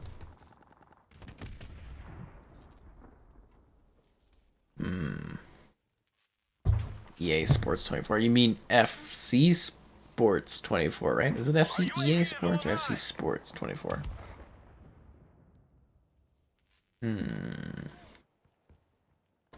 Who pronounces Forza correctly? See, everybody always says, "Oh, you say it wrong," but I'm like, that's the correct way to say Forza. Everyone always makes fun of me for it. I'm like, no, that's actually the accurate way you're supposed to say it. It's Forza. Yeah. A lot of people say Forza, but it's Forza. It means like fierce in Italian or whatever. So there you go. This guy knows what's up. And everyone's always like, you say that's so weird, but I'm like, no, that's the correct way. There's everyone else that's wrong.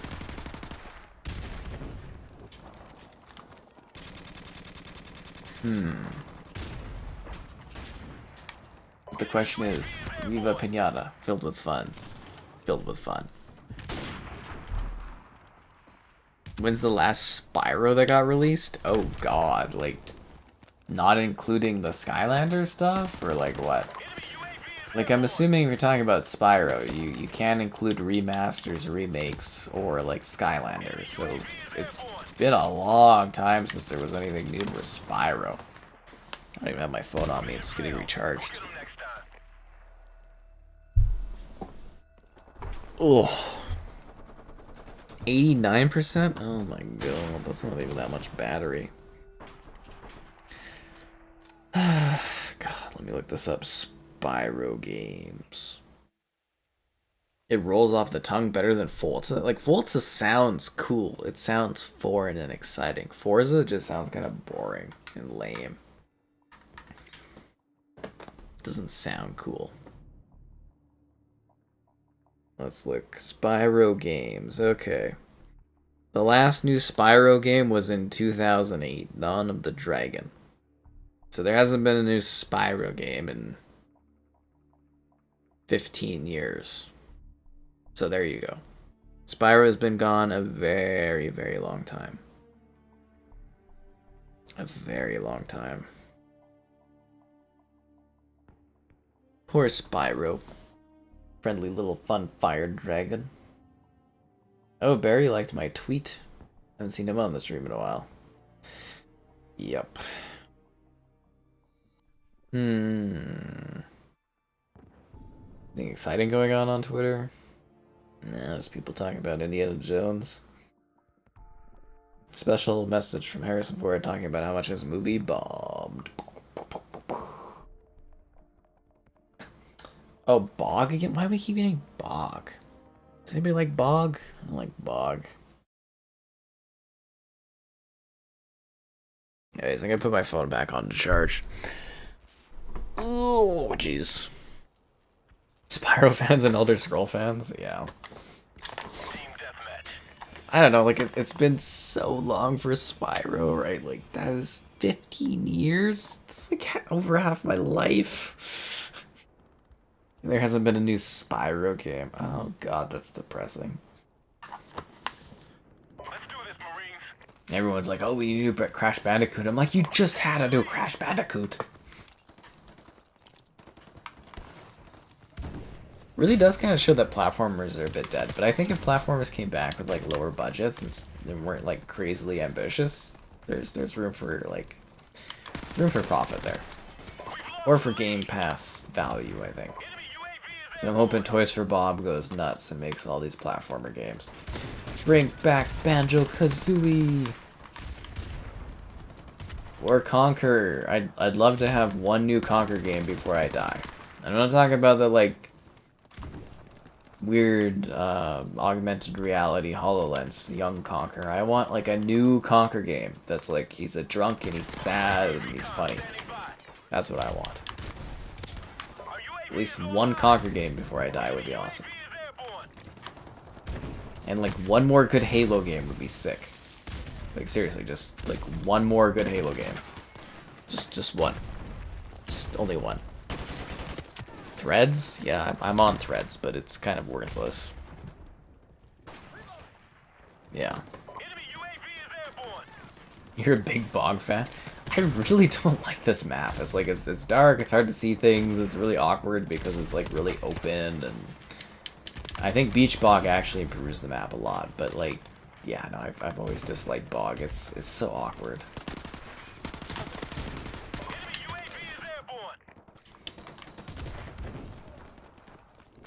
It's like a relic of them basically like carving out single player campaign missions into multiplayer stuff. Should we start like a pre-Activision Blizzard buy thing and start like streaming all the COD campaigns and stuff? Like I messaged Kevin and he's like, oh, the World at War stream's coming. I'm like, you bet your ass it is.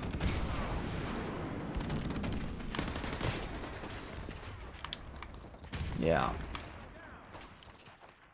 I really want to do Firefight this week, and yeah, I don't know if people will join in, but I want to do the 8-player Firefight mode. So I think that would be a lot of fun. And Halo, the Master Chief Collection.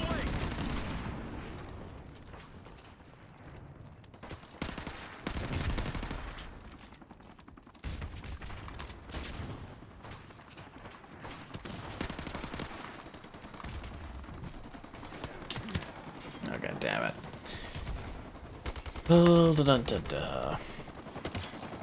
Games like Conquer shouldn't be in long development. I don't even know what a Conquer game would be like in the modern era. It's been like literally so long since Conquer even existed as a character. It's like, how would you reimagine that character for the modern era? The other thing is like Microsoft is like a little kind of careful on stuff. So I don't even know if they would really fully do a new Conquer game. But then again, I mean, they do believe in letting studios do whatever they want, so I don't know. I killed somebody in a flashbang and I can't even tell. Now I'm dead. See, this match is not going for well for me. Who cares about the Bog? I can always come back though. We're still, it's not that much. There's still match time left. Oh god damn it, that shotgun's powerful. Yeah. But it's hard to say, it's like, you know, what is going to be popular. Like, 3D platformers are not really a thing Microsoft's into right now, and they're not doing them, obviously. It would be cool if they could bring them back, but you would think, though, with the whole thing of Game Pass being like that they could start doing projects that are different, that it would lead way to 3D platformers, but apparently that's still not the case, right?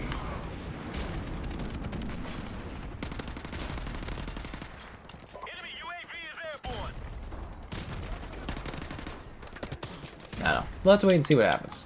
You know, this is just the humble beginnings of this deal. So many things will change in the years and the days to come. It'll be wild. Battlefield event? Unless there's new maps, I'm not gonna do a new Battlefield event.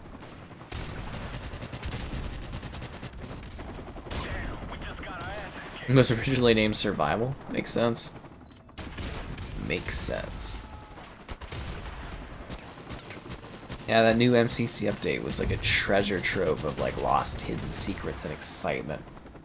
All the mod content for PC sounds so riveting to dive into. It's pretty cool. Pretty cool. Yep. Okay, what do we want? Random? We'll go for random. It's been nice having a full lobby tonight for most stuff. Coming on the daisy. But no, it'd be fun to do a stream of this that actually grab some attention, do the campaign, do this one, the other ones. Yeah, I'd like to have long-term streams where I could be like, oh, have you done this game? And I could just be like, yeah, here's a link to it, and then, you know, we don't have to think about it for a while. It'd be cool. We'll get to them eventually. We'll probably end up doing all the COD campaigns and streams over time, I would imagine, but just a matter of when. We still need to do Blacktail and Scars Above and stuff too for story, but we'll get to those eventually.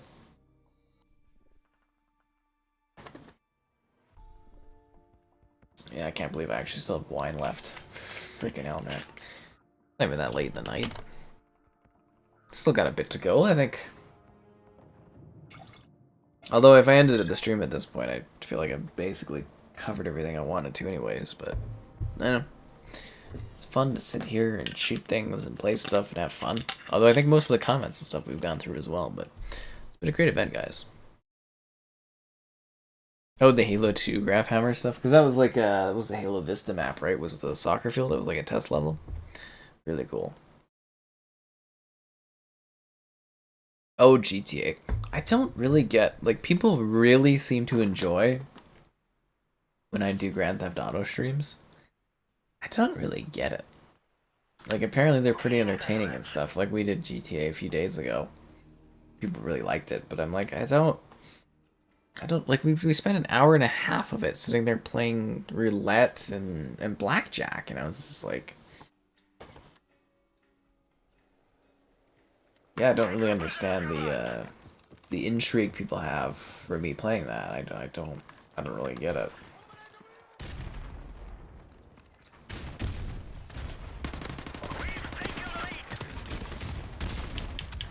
But if people like it, they like it, and you do it once in a while.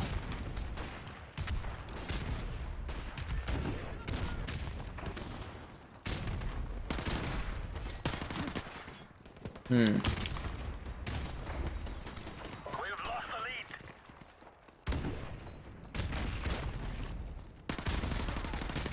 How did I not kill that guy? Not even a bullet towards him? That's ridiculous. I think I'm gonna have a nice chimichanga tonight. Why not? I've earned it. Griff ball. Play ball. They occasionally do griff ball in Halo MCC. It's a rotating hopper playlist. There's occasionally griff ball comes in.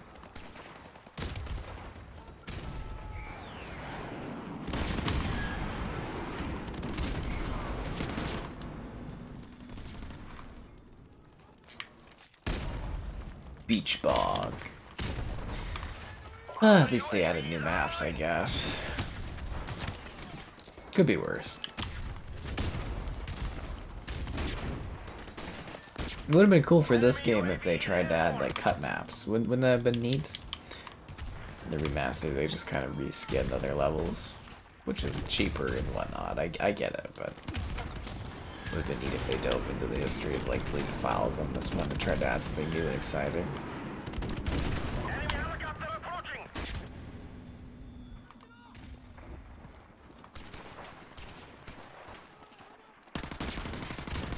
But we're at the point gaming-wise, which I think is funny as well, that this remaster is so old that it's like, it essentially needs like a remake or another remaster.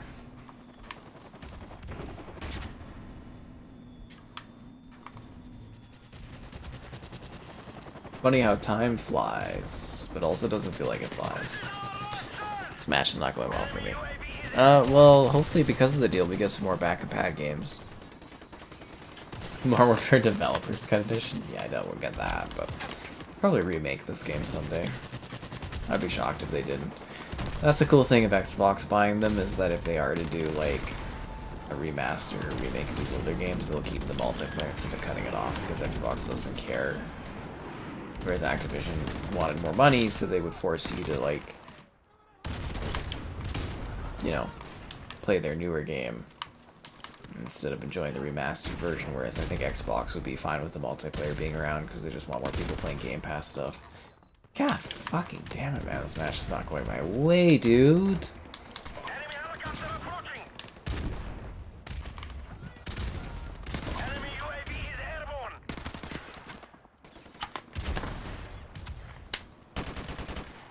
God damn it. Yeah, if you stack Game Pass, you're in a good situation for a while.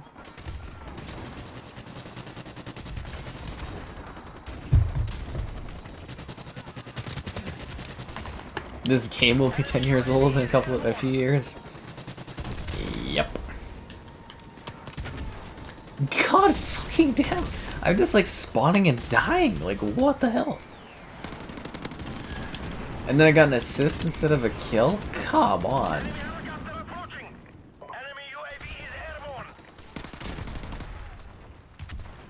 Jeez, I don't like that. I didn't even get the kill because of the map.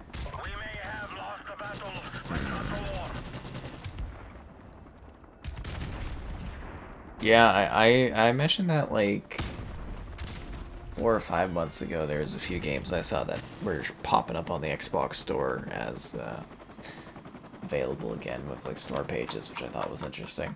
Well, Deadpool's actually, it is backwards compatible. I have a video of it. If you have the Xbox One version of Deadpool before they like delisted it, it does work. I've done, like I said, a video on it.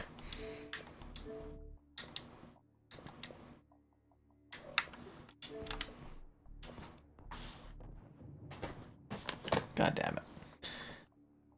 Can't afford the kind of exciting drinks I have, Laurie.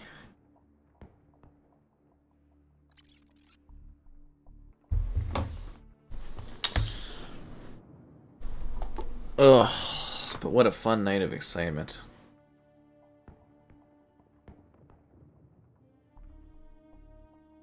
Can't see how the numbers are. Halo C is ancient now? You bet it is.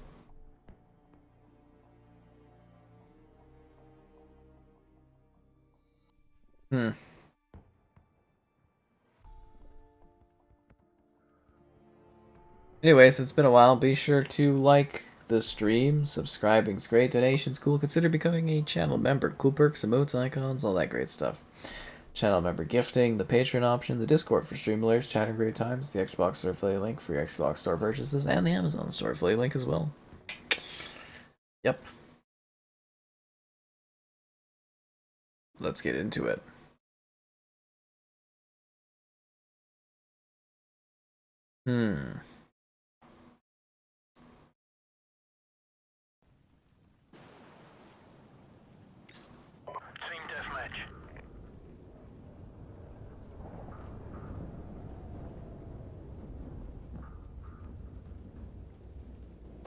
Alright, let's go and do this. Let's kick some tail. Let's do this. Bom bom bom bom bom bom. I'll let the other team build. The guy's a level 825. Jesus Christ, why doesn't he need the max prestige then? That's strange. That's really strange. Ugh.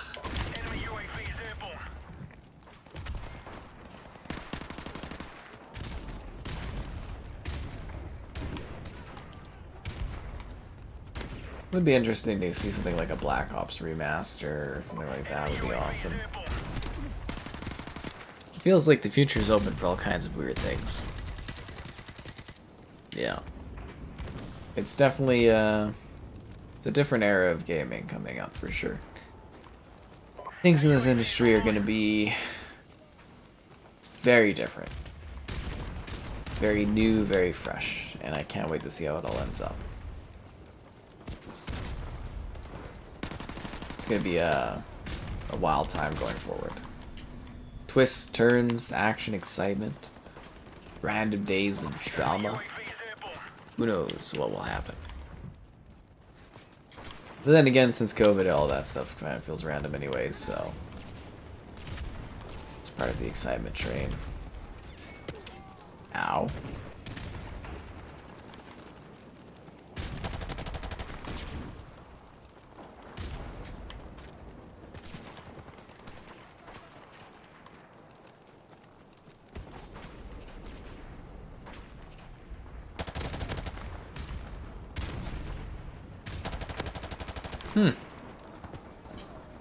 I gotta say, it's been a pretty hyped stream too. I've had some good fun on this one.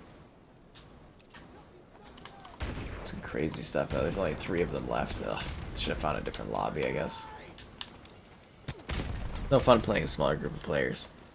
Top 5 cons. Call of Duty 4, number 1. I do have a top 10 Call of Duty video. That actually should kind of cover it for you, I would think. Yeah. Yeah, there's a top 10 CODs video, so. Does go over that.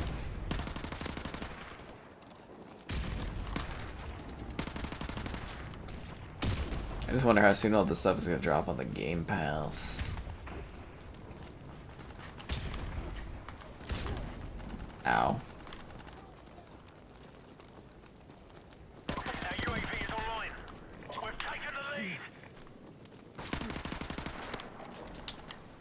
Yeah, I think I'm gonna have a chimichanga tonight. It'll be great.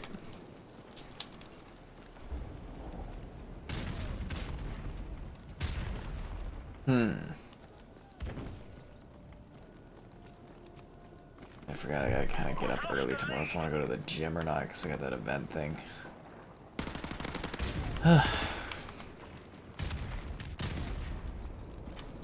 So much work to do, a finite amount of time to do it in.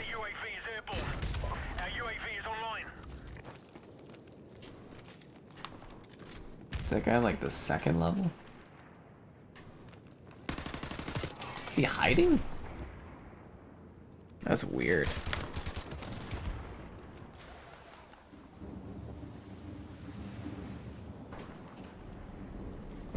Thanks, Zarcaster. Always helpful with links.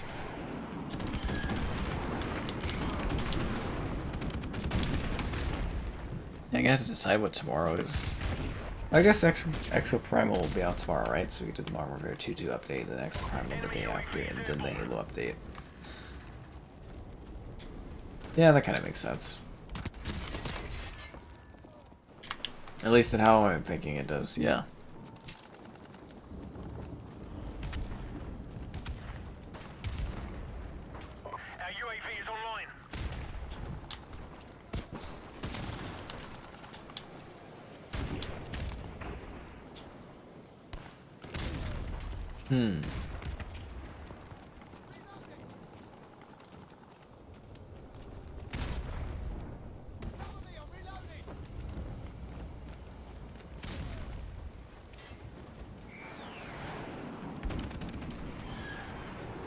Guy like hiding at the back of the ship. See, I'm surprised no one else has joined to fill out the lobby. I know there's other lobbies out there, so I'm wondering if we're just kind of like in one of those weird quiet lobbies.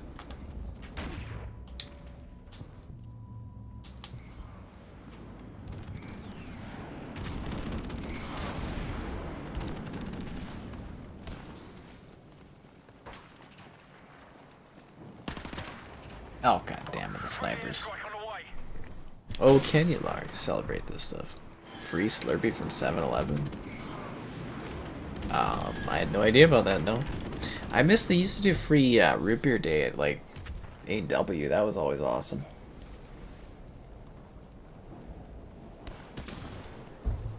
No, I think Exoprimal's on the 13th. Livestream Black Ops 4. We've done a couple of Black Ops 4 live streams. They're never usually too popular, and I don't really like Black Ops 4, but you never know down the line. But it's not like I do have a list of games that I want to do streams on for older CODs when the deal kind of goes, you know, through and this stuff gets added to Game Pass. Black Ops 4 really isn't on that list. Will we stream it again? Well, probably at some point, but it's not a priority. No, I'm sorry. We have done a couple streams of it.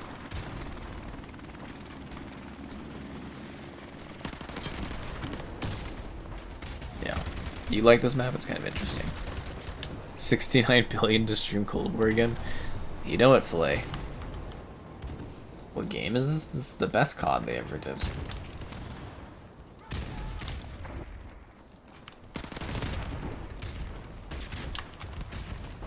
The best one. The Call of Duty to Call of Duty, all Call of Duties.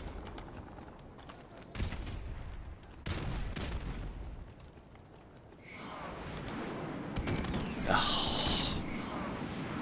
Fucking airstrikes, dude.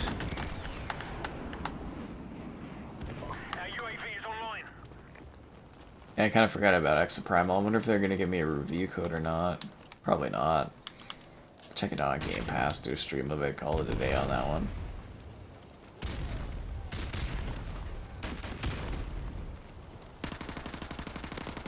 See, I don't know why they wouldn't. Like, my Monster Hunter content did incredibly well for Capcom. Like, really, really well. And it's like, what the hell? I really don't get some of these gaming companies. Like if you give me something early and I get to work on it, I can usually deliver some pretty damn impressive performance.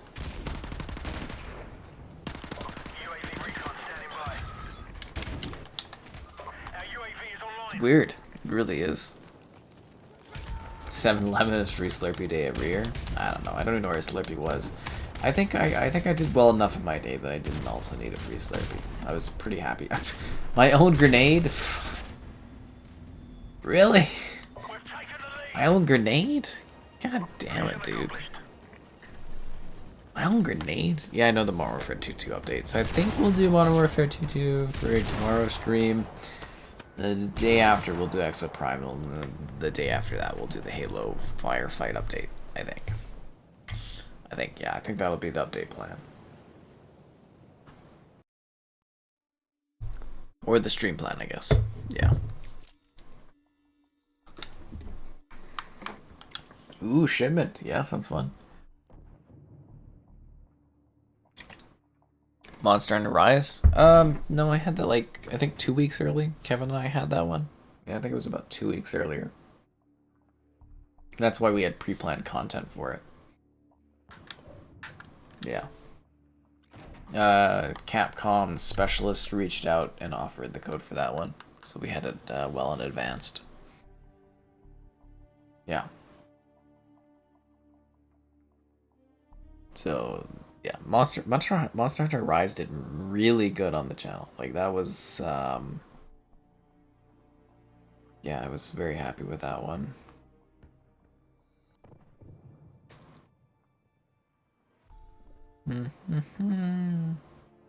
Yeah, like 30,000 on Series X, 13,000 on Series S. That was a good moneymaker.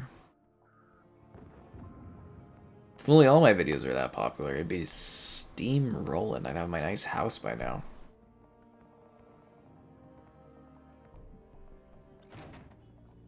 People just don't see the awesome value that I provide. I don't get it, but it is what it is. I can't make people like me.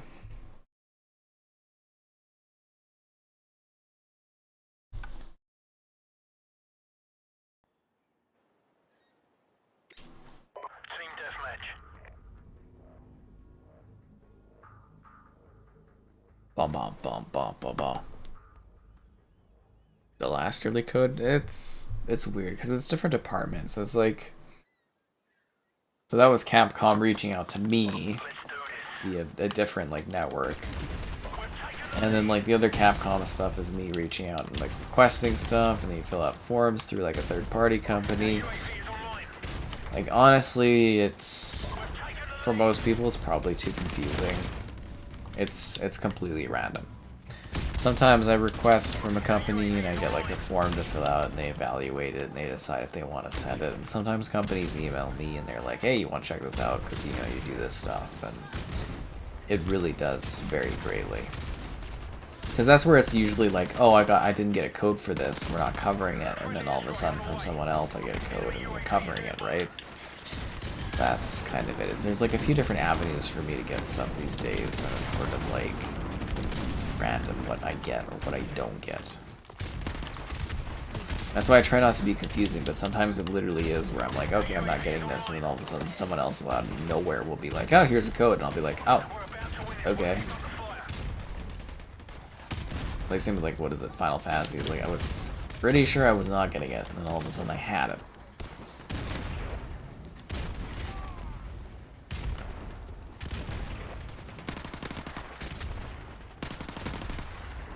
Enemy UAV is airborne. UAV recon standing by. What was that with that rocket shot there, hey? Oh, he like shot his own teammate. Have I tried getting good? I did, but it wasn't mentally fulfilling. Inside on the heart.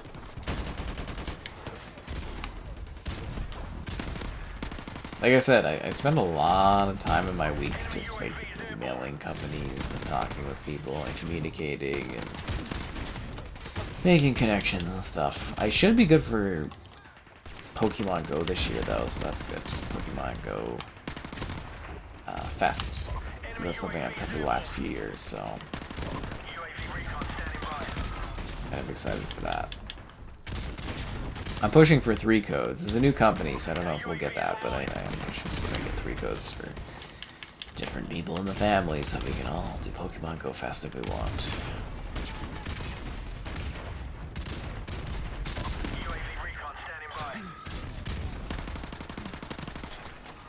The match is already over?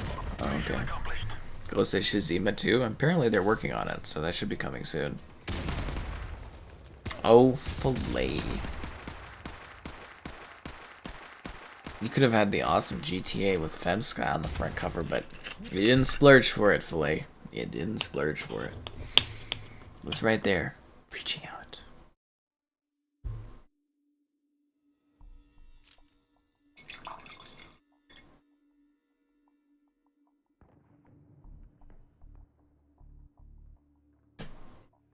Although I think the GTA thumbnail was awesome. Not much from PlayStation. Well, whenever they release something new exclusive, I get it from PlayStation. So it's like PlayStation, they don't like. Sometimes Xbox will send codes for third-party stuff, but PlayStation they won't. They will only send their first-party stuff, and it's like, you know, you get it when you get it. Yeah.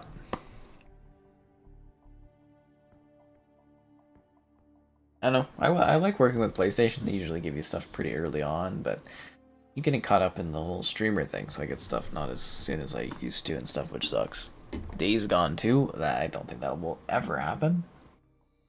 Because it wasn't critically acclaimed and it didn't sell that many copies, so I don't think that will ever happen. I also don't think it was very good of a game, so oh well.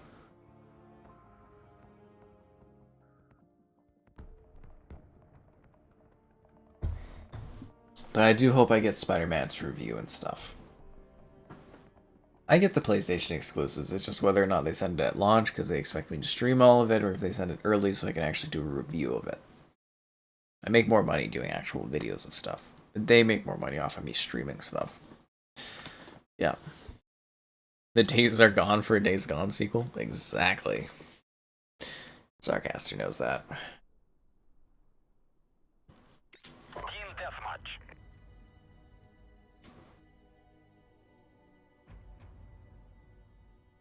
Let's do this.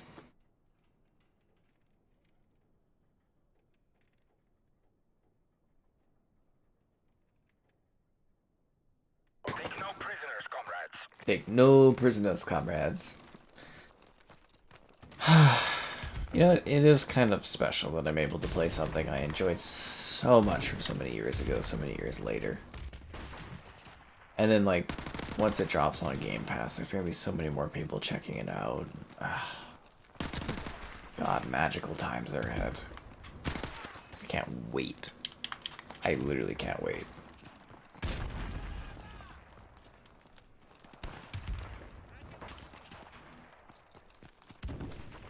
Enemy UAV is airborne.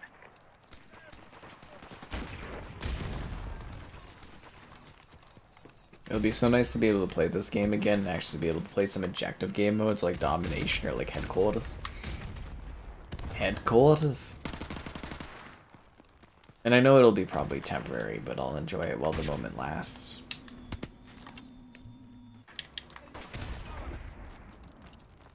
Enemy UAV is airborne.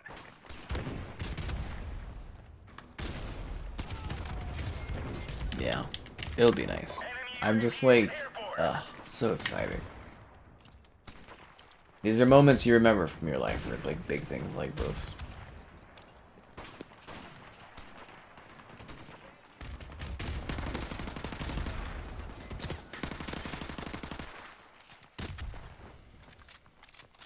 And then tomorrow's gonna be a heavy work day. I hope I get up early enough to go to actually like to the gym, but UAV recon. I don't know.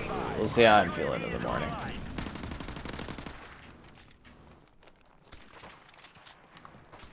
Airstrike standing by.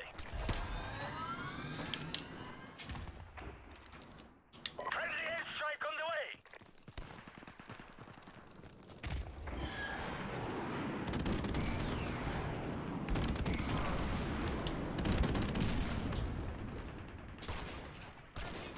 We've taken the lead.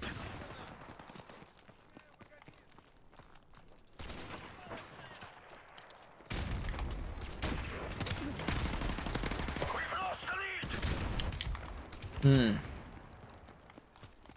Be like a close match, isn't it? We've taken the lead.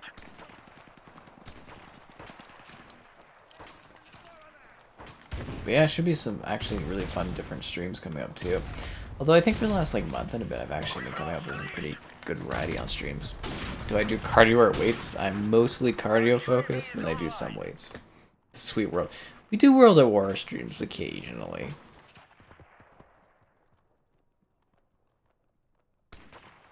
The Game Pass stuff for Bethesda literally took like a week. So that's why I was saying is like it could be a week from now or it could be a month, depending on how much of a marketing campaign they want to do. It really comes down to the marketing. It truly does.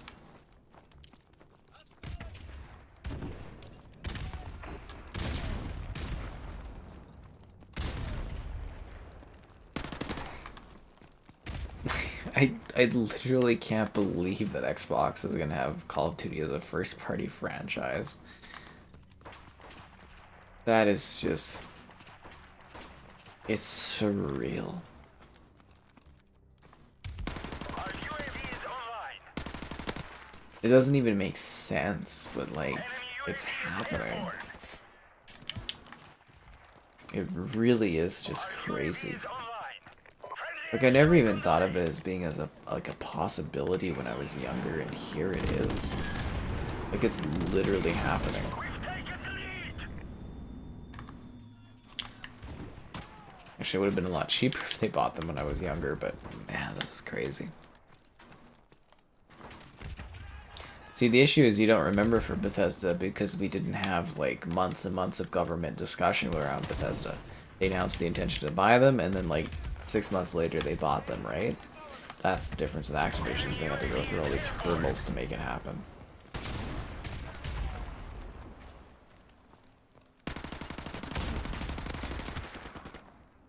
Enemy UAV is airborne.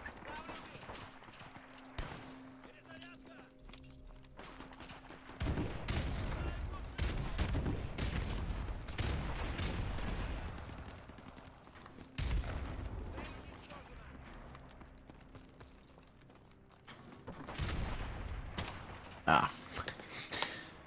The Resinov Xbox cover is possible. Yeah, I did message Kevin about that. Tencent? Yeah, they're not buying a Canadian or a Chinese company. UAV is airborne. Coalition canceled the Gears remakes. I don't think they were ever remaking the Gears games. They were maybe remastering some of them. Maybe Gears 2 was getting remade, but no, I don't think the Coalition canceled that kind of thing. It's more likely that it was never being worked on in the first place. Xbox themed COD maps? I don't think they'll ever do anything like that, but I am hoping we at least get Master Chief in one of these Call of Duty games. Would be great. Oh. YouTube. Unreal Engine. MCC. No, tomorrow we're gonna do the Modern Warfare 2 Reloaded. And then I think the day after we'll do Exo Primal, and then the day after we'll do the Halo MCC Firefight update.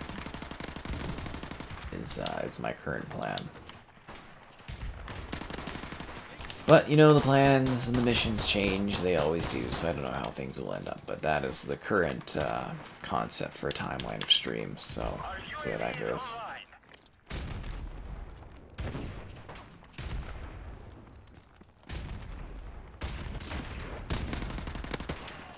God damn it. Enemy UAV is airborne. Oh, and don't forget to like the stream and all that stuff, guys. Got the keys to your first house today? Congratulations, man. That's a big move. That's a big deal. Yeah, that's awesome. It really is. That's so cool. Enemy UAV is airborne.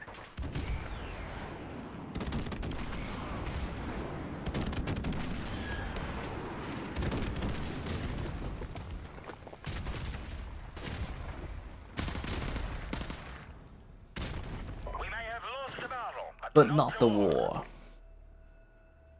I mean, if you haven't liked the stream already, what are you doing?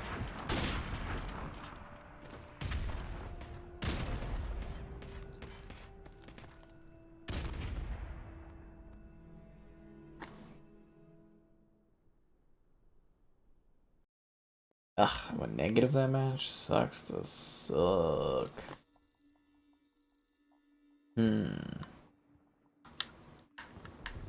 Backlot? Yeah, I can go for Backlot.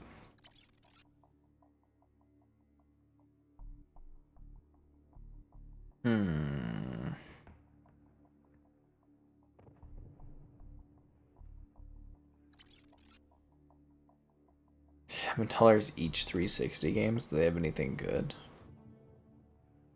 The Facebook Marketplace, a cruel place of like, oh, this or that would be interesting. Shrek the Third, the backwards compatible game we've always wanted. Shrek the Third.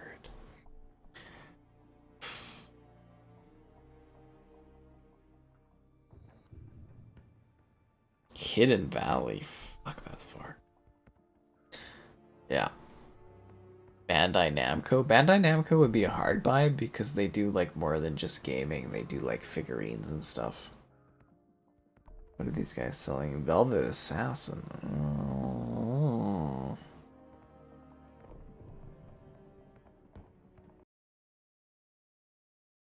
No.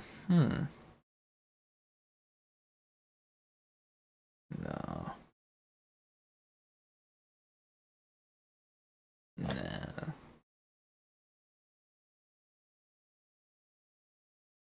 I've lost the battle, but not the war. It's far from over, my friend. I mean, yesterday I kind of won, like, pretty well. I was really happy. Yesterday was a good day. I was on, like, the highest of clouds. No, I thought that co-op video for Game Pass did better yesterday. Wow, that's kind of piss poor performance, isn't it? Fuck.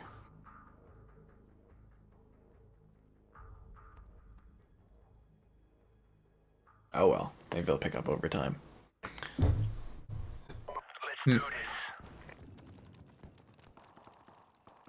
Anyways, we've had really good, like, overall viewership and stuff the last few days for streams. It's been great. We've taken the lead.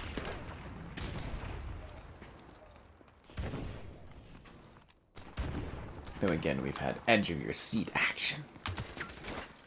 Fuck. But yeah, I think I'm gonna cook up a good chimichanga. Add some cool timestamps to this bad boy.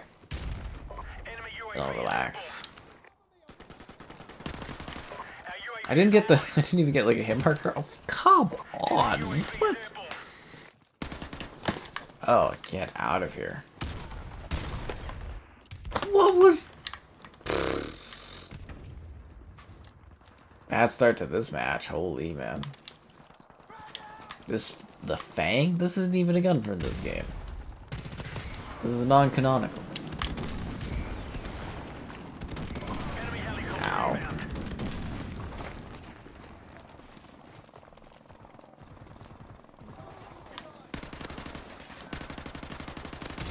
Yeah, I have to get up and actually play like a super secretive game tomorrow. Hopefully I am performative for this.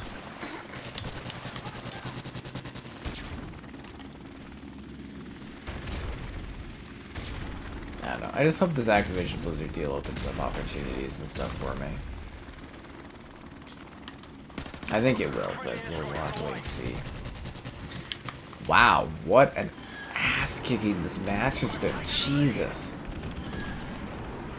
I was like, oh yeah, we'll do Vacant, it'll be fun, and now I'm gonna like vacate it on my freaking KD ratio. Jesus.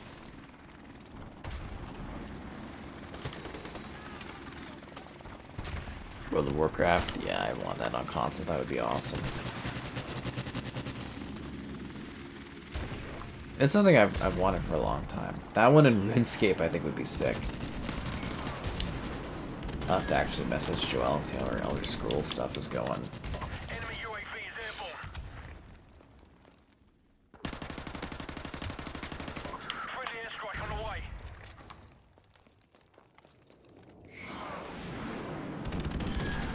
Friendly chopper on the way. Enemy UAV is airborne.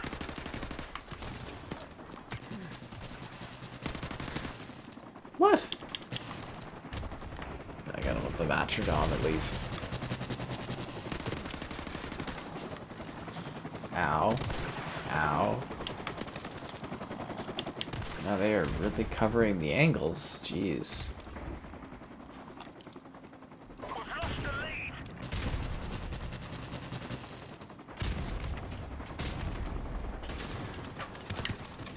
Come on, teammate. You're supposed to at least kill back.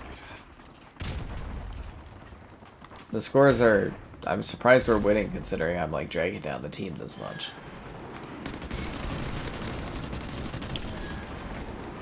Our UAV is online.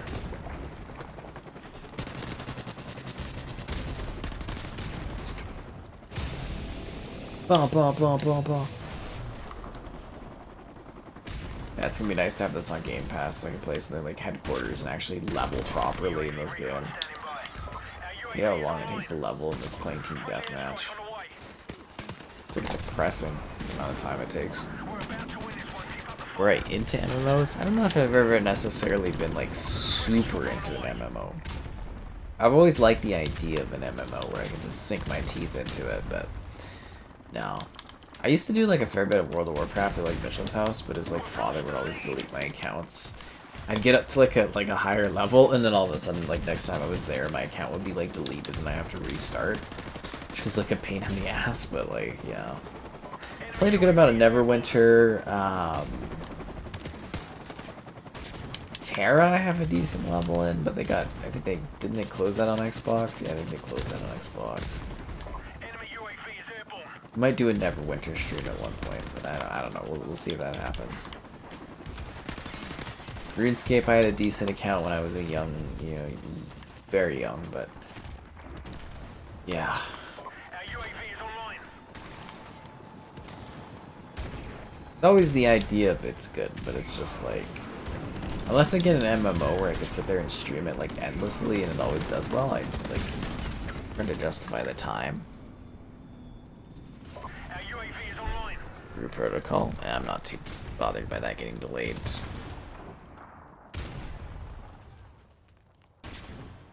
It's not that big of a deal. So many other games coming out this year. Enemy UAV is airborne.